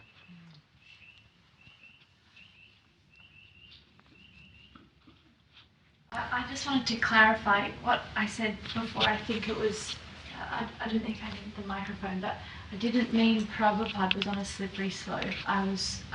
I was trying to say that sometimes when us devotees are maybe going through a bit of a hard time, I feel like we're so lucky because we have such a beautiful community here that we can know, oh, I need to go and see Parthasarathi because she really is such a great devotee, like she just lifts my bhakti back. But that's what I was trying to say. And I think it's miraculous and profound that back then, you so much didn't have that. You did have Prabhupada, but when you're in England, you didn't have that. You just had to keep each other motivated, and the association of you the small group of devotees that were there, and somehow you Yeah, it was only through the letters that Prabhupada wrote us that kept us alive. Whenever a letter came from Prabhupada, we would all, the person who got the letter would read it aloud, and 6 people would hear it. And we would joke about the hardships that we faced. And if it hadn't been for the friends that I had, that all of us were kind of knew each other from before, we wouldn't have lasted. Because there were no advanced devotees to go to. There was only Prabhupada himself, and it was only his letters that kept us alive. But now things are different. We can find devotees that we are sure are more advanced than we are, or they've been in the movement longer than we have, and we can get a lot of support from those people. There's 2 things that pervade Prabhupada's writing. One is that the writings of the Shastras are always true, but some of them are not true, and some of them are they're misleading. And then there's devotees, there's association with great souls. Those 2 things are very important. And the great souls, he talks about the 12 Mahajans. Bhishma is one of them. Yamaraj is one of them. Prahlad is one of them. Bali is one of them.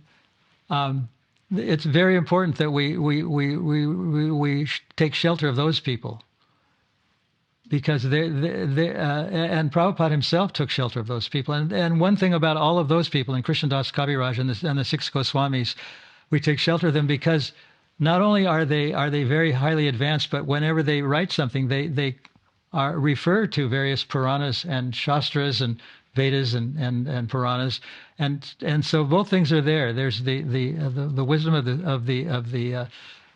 Vedic literature, not all of it, but some of it, and then there's advanced devotees that we can learn from. That's why that's why there's a Srimad Bhagavatam class daily, because we can hear the realizations from people who've been around for a long time and who have set a good example for us. And we can understand what the more esoteric things in the Shastras are all about, because they've lived through them and they've applied them to their lives.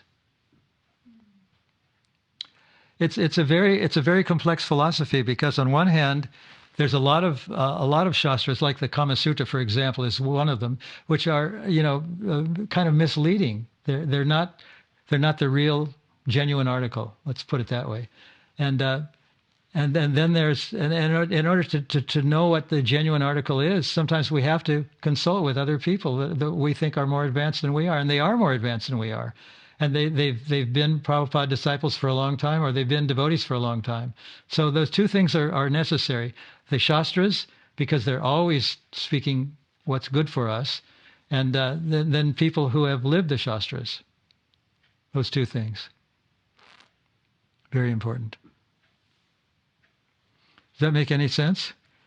Did you understand does she understand what I'm saying? Maybe you can give her a little summary.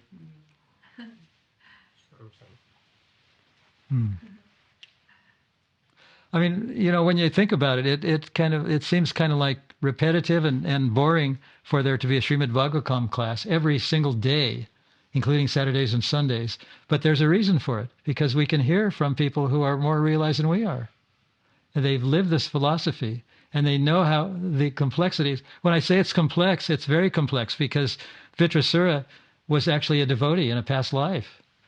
And he was preaching to Indra, who was the head of the demigods, even while he was a demon, even when he was defeated. So and Jaya became Hiranyakashipu. So we wonder how a person who was in Vaikuntha, or at least a doorkeeper of Vaikuntha, could be a demon and could ruin sacrifices and kill people. But that actually happened, because the philosophy is very complex. And when people realize that there's a complexity to Krishna consciousness, they sometimes leave, because they figure, well, either it's good or it's bad. It's not good or bad. It's both things. And it's a very complex philosophy. There was I don't know if this is irrelevant, but there was a devotee named Mandali Kishore. Mandali Kishore, who used to go to the Goshala daily and milk the cows. And one day she told me that the two women that lived, two women that lived in the women's ashram left. And I said, well, why did they do that? And she thought that the reason they left was that they bought into the vegan philosophy, because they have vegan people pounding the streets of Murwillumbah, giving out leaflets. I mean, they're very good at public relations. And I retorted by saying, well, I think the inner reason is that they didn't read Prabhupada's books, and therefore they were influenced by a philosophy that's completely bogus. And she agreed that they left because they didn't know the philosophy, and they bought into a philosophy that's completely inaccurate because they had good public relations. It happens. They're inimical. And even though they do a lot of good things, they want to close the slaughterhouses, the vegans, the PETA people, the people for ethical treatment of animals, they eat meat, so they're not pure. So even though we're friends with them, we understand that they don't have a complete understanding of philosophy. That's why Krishna consciousness is kind of small compared to the 8 billion people or 9 billion people that populate the whole planet. And that's the reason why there will always be enemies, and while Johnny Walker is still going strong after 100 years or whatever. So it's not a question of converting the whole planet, although that's a good thing. And Prabhupada has indicated that if we're Krishna conscious, then the whole world can become Krishna conscious. But he did say that there are always, even in India, which is spiritual compared to the United States, there's a lot of people that don't really understand what's going on, and there's a lot of imitation of the West in India, as you know. There's people that like big buildings and like fast cars and think that this Krishna consciousness is just fictitious. I once the first time I ever saw Prabhupada get angry, and I wrote about this in the book, and I probably talked about it in class, was when he was giving a talk in the University of California at Berkeley, and in a big darkened hall. You couldn't see the audience at all. There was about 400 or 500 people in there, but you couldn't see a soul except the people on the stage, which were Prabhupada and his followers. And one question after he lectured, one question came from a woman who asked. She said, "What good is all this spiritual talk how's it gonna help the people? I'm here to learn technology, and I'm going to take it back to my country, and I'm going to improve the way of life there." And Prabhupada got livid. He said, "Oh," he recognized that the voice had an Indian accent. He said, "Oh, an Indian?" And then he became very angry. He said, "You are a beggar. You've come to take from whatever America has to give. That I am a giver. I've come to give what my country has to give." And he became very angry. And he went on and on and on about it. And this woman didn't even answer him.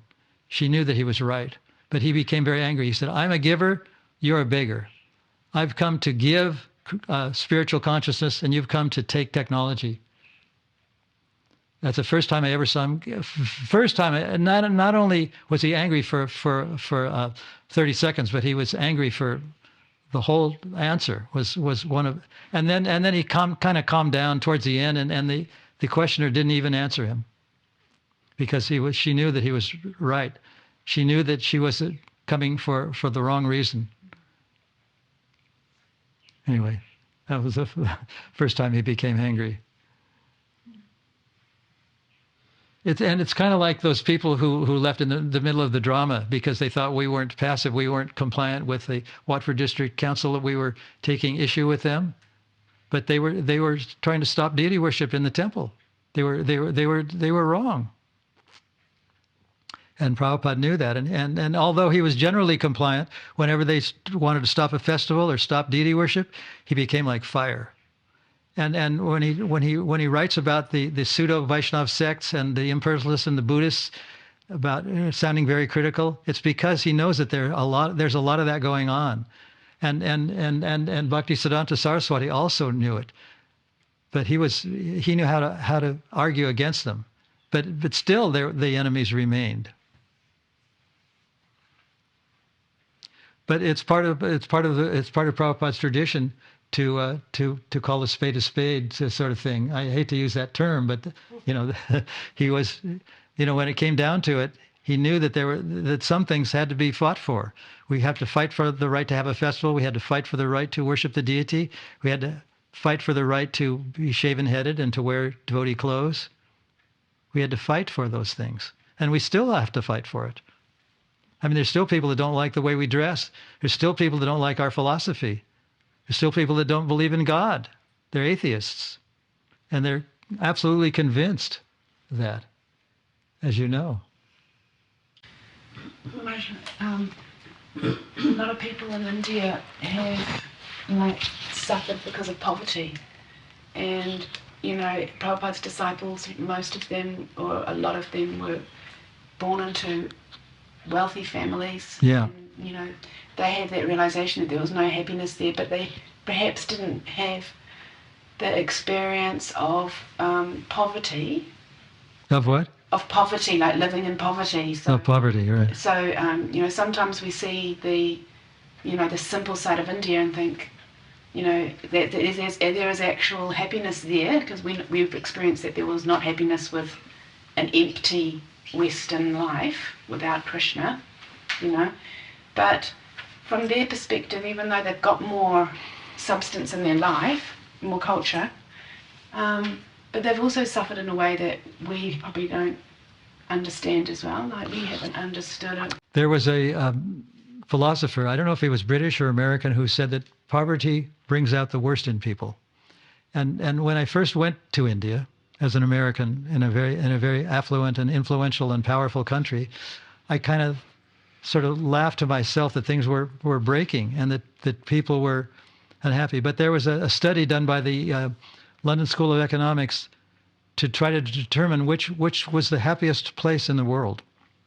And they determined that the happiest place in the world was Bangladesh, was West Pakistan or East Pakistan, that they were the happiest. And they said, and part of their survey, part of their reasoning, part of the London School of Economics reasoning was that they had friends and they were always smiling, and they had a lot of friends. But whereas people in the West tend to think that the friends they have on Facebook or Twitter are their real friends. One professor lady at Massachusetts Institute of Technology wrote a book called Alone Together. And I was sitting at the table just outside the temple shop one day. I was in the temple shop talking with Damodar Pandit. And there was about 6 people sitting around the table, all with their laptops open. They weren't talking to each other. They were all sitting around the same table. They weren't eating. They weren't speaking. They were just absorbed in their screens. And then I said to Damodar Pandit that this is the meaning of alone together. They're together, but they're alone. And the book tells about a person who announced on Facebook one day that she was going to commit suicide. And this is a real incident that happened. And she said that not one of her many acquaintances on Facebook, she had 70 so-called friends on Facebook, not one of them responded to her. They weren't really her friends. They were just acquaintances. They weren't even acquaintances. They were just Facebook, people that knew her name or something like that. So, and then America and England came in on that study. They were in the 20s and 30s. They had a lot of wealth, but they weren't very happy. They had power, they had wealth, they had influence, but they weren't happy. And that's what the study. I mean, and the temple, the Berry Place Temple, was about 3 blocks from London School of Economics. So I know about a London School of Economics, and I know that they're reasonably sane and studied intellectual people. But they concluded that, and I found that to be very true. I found that when I first went to India, although I was laughing at the poverty, that people were wearing torn shirts, that the things would break, and that products that you would buy were inferior, I would kind of laugh. But at the same time, I kind of had a sense that this was a spiritual place, because if somebody died or fell down or something like that, immediately everyone around them, they didn't even know the person, were trying to help them. You don't get that in the United States, especially in New York. If someone dies or falls down or something, just people just keep on walking by. They don't notice it. It's just different. So the idea that poverty and unhappiness are bedmates is not exactly true. I mean, poverty does bring out a lot of bad things, but there's also a lot of good things about it. About India especially. I mean, poverty in itself does bring out a lot of bad things, but India is a spiritual place. It's got a spiritual atmosphere. I mean, whenever there's a kirtan in India, thousands of people gather and they listen. They don't necessarily think it's true. Maybe they're impersonalists, but they're in a way they believe in God and they are spiritual. Whereas most Americans are atheists. They believe in Johnny Walker. They don't believe in Krishna. Anyway, that's my thought. So there's something, I think everyone who's been to India feels that way, that they know that there's a spiritual dimension to it, even though there's a lot of poverty. I saw people when the Delhi temple was being constructed, who were they pitched their tents on the property to save money, and women were carrying 8 or 9 bricks on their heads, and they were smiling and happy and laughing. And if the Americans did that, they would just be miserable. And when we went to Makrana in near Jaipur, their gypsies were operating these lifts, these cranes, so to speak, pulling marble out of the quarries. And they were gypsies. They were wearing, and it was very hot. I mean, it was like 130 degrees Fahrenheit, which is about 45 degrees centigrade. Something like that, and they were happy, even though they were very poverty-stricken, but they were happy. I mean, you could see it on their faces, and you could see the way they interacted with each other. They were happy, even though they were very, very poor. They were known as gypsies. So that's that poverty has its good side.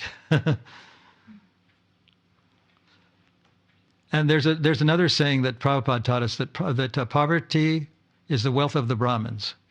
Poverty is the wealth of the Brahmins. These Brahmins or sannyasis, let's take Sanatan and Rupa. They were very, very influential and very powerful. They were government prime ministers or ministers, and they were up there. And their friends were like that. They were highly wealthy and influential people. But the Sanatan and Rupa decided to join Lord Chaitanya, and they slept under trees, and they wore loincloths only at night. They just gave up all that prestige. So there's a good side to poverty too.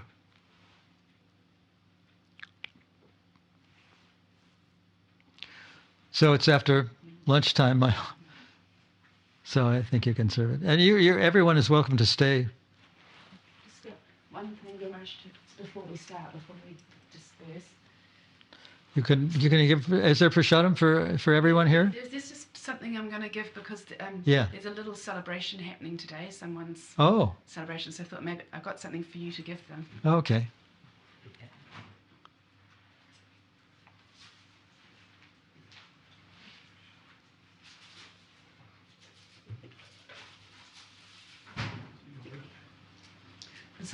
This is it. Wow. You're going to give that to everyone? Well, it's actually for KK and Melini's. It's their wedding anniversary today. Oh. So How many years have you been married? 37. So you can cut them the first piece. Well, maybe thought we'd take a photo of all 3 of you because it says happy wedding anniversary here. You can come and read it. You're upsetting Melanie.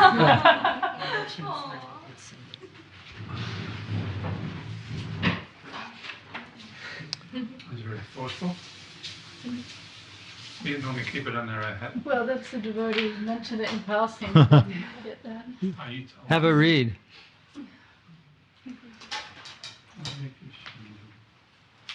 Well, you didn't put 37 candles in it. Birthday. I'm going to take a photo. Scrutinize the family. from Guru Maharaj and family. Indradrumna has a family too. Shonaka Rishi's sister got initiated by him, and she's a photograph freak. So I don't know who took the photo, but there's a photo of him and her together, real close together. And at one point, because she had no occasions to talk with him, because he has a lot of disciples, she decided to cook for him. And then he was eating her prasadam. It included a cake. No reference here. No innuendos to a cake. But when he was eating the cake, he thought there was a rock in the cake. He felt something very hard, and when he bit down, and he realized it was a crown in one of his teeth, and she wanted to replace that crown. But he said, "There's nothing wrong with my teeth." He said, "When I smile, everyone's happy," and he said, "I don't have any problems." But his crown actually broke, and then she replaced it, and his whole attitude towards her changed then, because anyway, it's a far out story. Really happened though. It happened in England. Do you want to cut the cake? Yeah, why not cut it and give them the first piece? I'll give you the first piece. I'll give it to you. Yeah.Maybe, do you want to come around and because it's a special occasion and maybe... Who made the cake? Yeah, and maybe on the other side of Guru Maharaj. Partha, did you make the cake? And maybe we'll all come in the picture. Yeah, That's a good idea. Yeah, so do you want to sit over there, not you, Guru Maharaj, KK, and come on this side of Maharaj, both of you together, and then you can maybe put your hand on the knife together, like Guru Maharaj, and then we'll all come around. But I don't know if you will take the photo. Wedding. It's like a wedding. 37 years. Serious, huh? Maybe we'll move that. Wait a minute, hold on, just get... Can we use your phone? Yeah. I don't know how to pick it up. Oh yeah, I'll get around there. Maybe I'll go that side. Yeah. Okay. Although Radha Damodar and Kirtan didn't come today, they will come in future meetings Oh yes. because it's going to be more official. Should we be cutting the cake in the picture? Yeah, we'll cut it. How about everybody's hand? A lot of hands. I don't know if the handle is big enough for all the hands. Ready? Cut. It's got to put pressure on. I can't cut the cloth. Can't cut the rose either. Yeah. Have you got everyone in the picture on there? Yeah. We'll just have to move the cloth. Do you mind, Parthasarathi? Oh no, yeah. Oh yeah. It's not meant to be cut, is it? You can just Unstitch it. Gonna have to remove it. take the pins out. I don't want to eat the pins. I left this pin, but there are 1, 2, 3, 4 pins there. We'll take those out. Okay, grab hold of the handle, Malini. It's a serious cake. Serious. What's inside? It's Partha? a banana cake. Bananas. Okay. Who can refuse? You said it yesterday when I gave you a little sweet. Photo op. Remember that? Yeah, those were really super. And you said to me, you said to me, you're going to get a headache. And I asked if it's worth it. You said yes, it's worth it. Now, can we have a couple of plates? Doing the whole service. It's had. Trying to get this piece out. I'll give you that. Have to cut it more. I'll just take these out. So that I'll take the rest of the pins maybe so we don't get pinned out. I didn't quite cut it like you normally cut a cake. It's a very small piece. So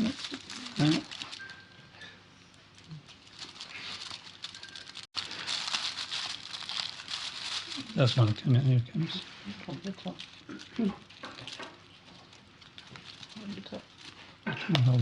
There we go. Take one of those. Oh, Yeah, that's a small piece. Jeez. there's 2 pieces there. There's a bit of foil there. Be careful. Just make them thin pieces because then they can have. You've got the filling in the middle. That's too late. That's Tulsi Day. Well, that's actually probably doesn't have to be too thin. Okay. Here we go. Just try and. Oh, excuse me. That's how you do it. Okay, plates. Make a mess of your table and your floor. Okay. All go on the same plate, I think. Guru Maharaj, do you want to have the first bite and then you can give Maha to Krishna Kirtan? That's All you're going to have. We didn't need more plates. You can bite into all of these, Maharaj. Well, I bought into one of them. It's enough. Can you put one of these in one of the plates so that there's not too much on one plate? Yeah. Yes.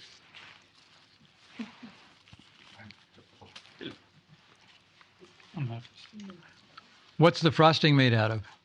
It's butter. It's butter icing with Butter and icing sugar. vanilla, yeah. Krishna likes his butter. What do they call icing sugar in this country? Icing sugar.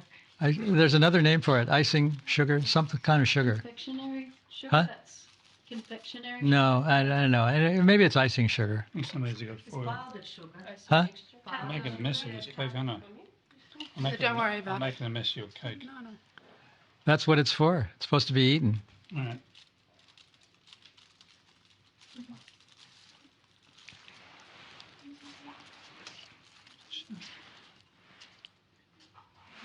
Shall I just give it out? Okay. I'm going to end up. I don't think I need to take a bite out of every plate because I took a bite out of one piece. It's Just out of my one, that's all. that's enough. And you can take a bite out of my one too. That's all right. Please. Hey, ready? Oops. No, that's- So are you just okay? Hey, don't complain. I just hope there's no rocks in this. I don't think there would be.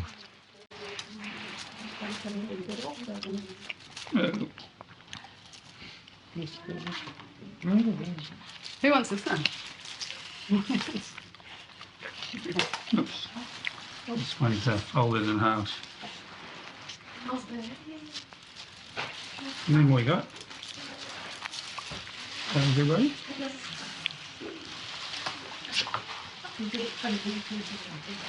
What?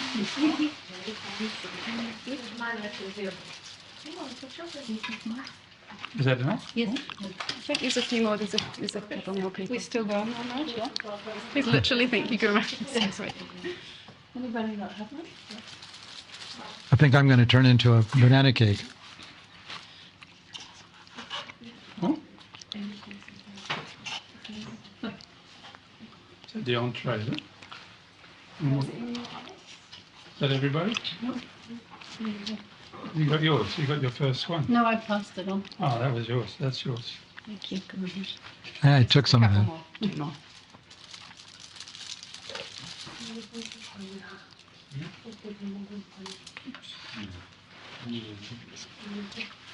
You did well. That's enough for everybody.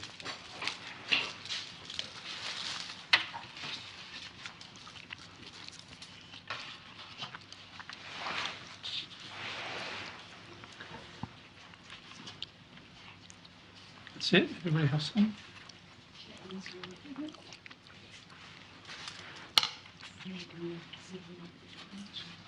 Got enough? Yes, this is for you. This is your slice. Krishna. Guru Maharaj, when KK got told that if he didn't marry me, then I would run away. So then that he married me out of compassion. No, that's not true. And when I asked you for initiation, you said, because of your husband, I'm obliged. So I'm a bit of a mercy case. Hare Krishna. Marriage is a bit different in the first. Yours is what? It's not like now. It's like No. I came back from England. I've been in England for 3 months. And I got back to the temple in Sydney and they said, we want you to get married. Hmm. I said, can I meet her? I said, if you want to meet her, you have to marry her. So then I said, well, let me think about it. So I had to go and talk to devotees that knew both of us, get their blessings and advice, and they all said it was a good idea. And then I think we were married the next day, right? Pretty much. And then I walked across. They rented an apartment for us across the road from the Brahmacharya ashram. So I walked across the road with my little book bag, and didn't have much at all. And a dhoti. I knock on the door, and there's this woman in there. It happens to be my wife. Wow. She's unpacking ironing boards and towels and pots and pans. You know. She'd been planning for months, right? What do they call it? Glory box? Anyway, that was right. Well, they arranged it before they told KK.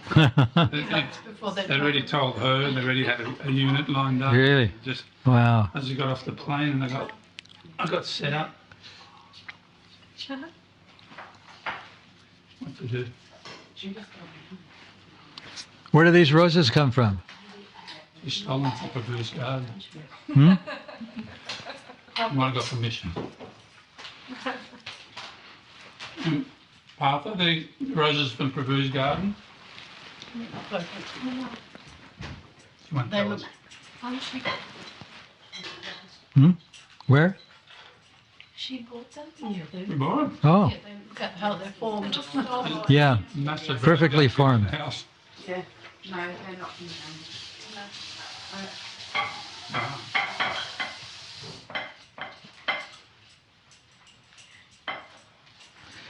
So you reminds that boy that went camping with me when I joined up. He also joined up as well. Both initiated. Really? Both of us joined up. When when was that camping trip? It was beginning of 1980 then. Hmm. And we joined a week or so later.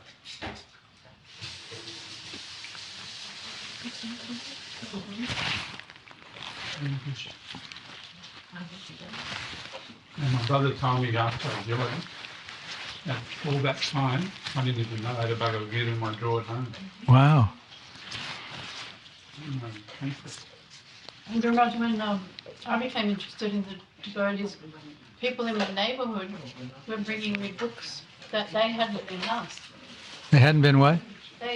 My neighbours had Prabhupada's books in their house. Oh, really? Bhagavatams and coming backs and were pulling them off the bookshelf. Wow. So you have so many books in those days. Amazing. Had they read any of it? No.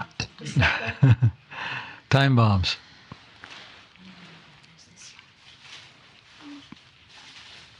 We used to do these massive BBC marathons, Lakshmi collection. And then we'd pull up a warehouse, all the books, and we just have to give them out. We'd stop it. In the afternoon, we'd stop at traffic lights, busy peak hour traffic lights. The lights would go red. We'd run down and give all the cars a book. Mm. Devotees became devotees from getting books thrown into their car while they're waiting for the light to go green. Wow. Nukunja's brother received a book. Nukunja said that. She received a book like that. Her brother did. And then he gave that book to her. So, yeah, he was sitting at the traffic light, got thrown books through the window, and then he passed it on to her. Mm. We just do that in the book. Satyaraj used to sign all the books he gave out to people. He took books with his name. Then one day when he was hitching, he wasn't a devotee at that time, or on the front lines, Satyaraj, somehow the conversation got around to Krishna consciousness. Then this guy picked him up, hitchhiking. And he said, yeah, I think I even have one of those books in my car. And he pulled out a book on his glove compartment and had Satyaraj's name in it that he'd written. And Satyaraj didn't admit that he had given him the book. He didn't want him to know that he left Krishna consciousness. So then he rejoined the movement. Would you like to come and sit at the table, or would you like to? I'm fine here.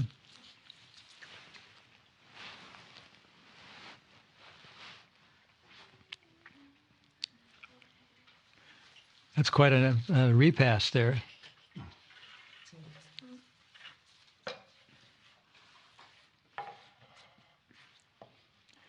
You made all these things? No, Sita did. everyone bought. Oh, they're a combination of people. You made the khichdi.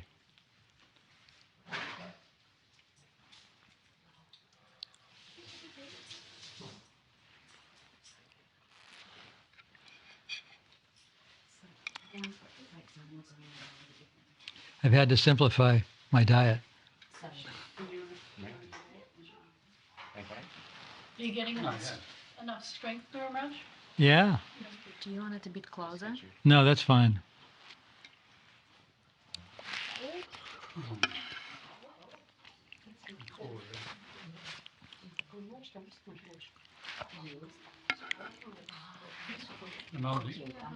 Have you got those tablets from your hand?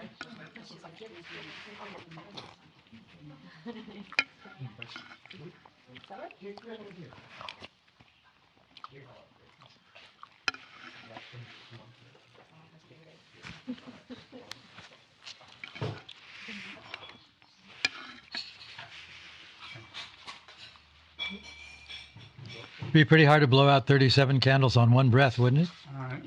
We wave them. You don't blow on. Oh, yeah, we're going to call that to this lovely evening because it's fire. What is it? I've got enough for a minute. Oh. What is that?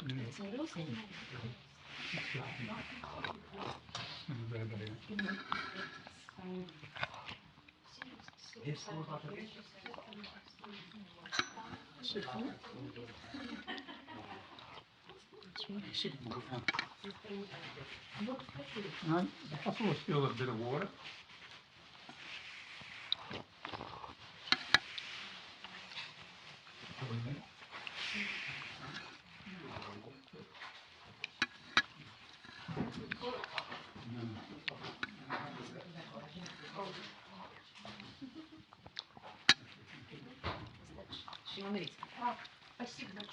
Chaitanya Chaitamrita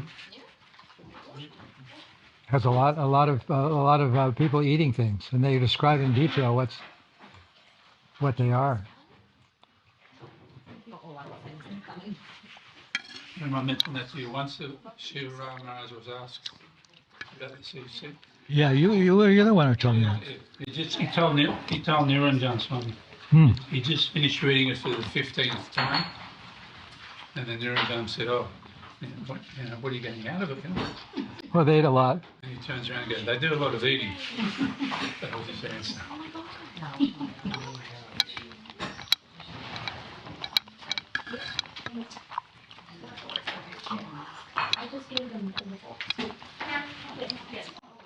They not only did a lot of eating, but they described what was in each thing. Another little tiny piece? Yes, of course. I was just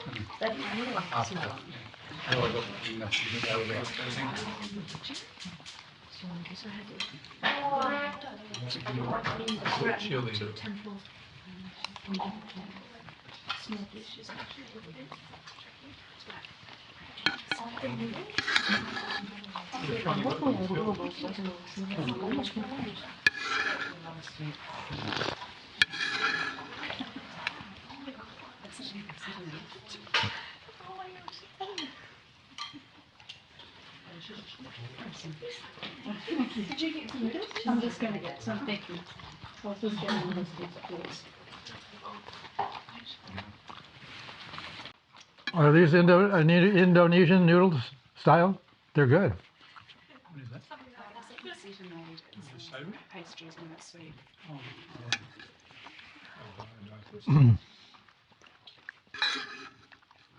What are you doing, Lenny?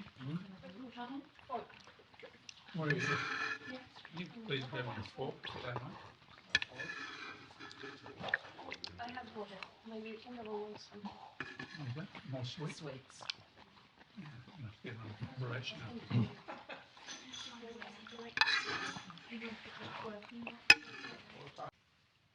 So Vishnujana, are you ready to drive back? Yeah. Okay.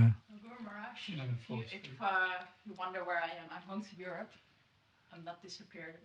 Okay. Whereabouts? Going to Holland? Yeah, and Sweden. I guess your husband's from Sweden. Next time we're going to expect Kirtan and Peshla and Radha Damodar to be here. I think do you know who they are?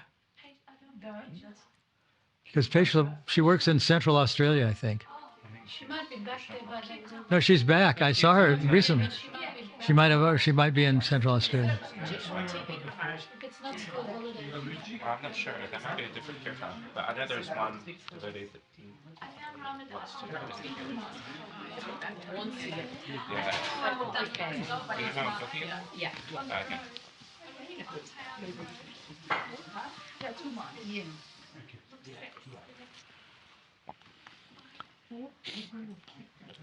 I try not to leave bruises on your body.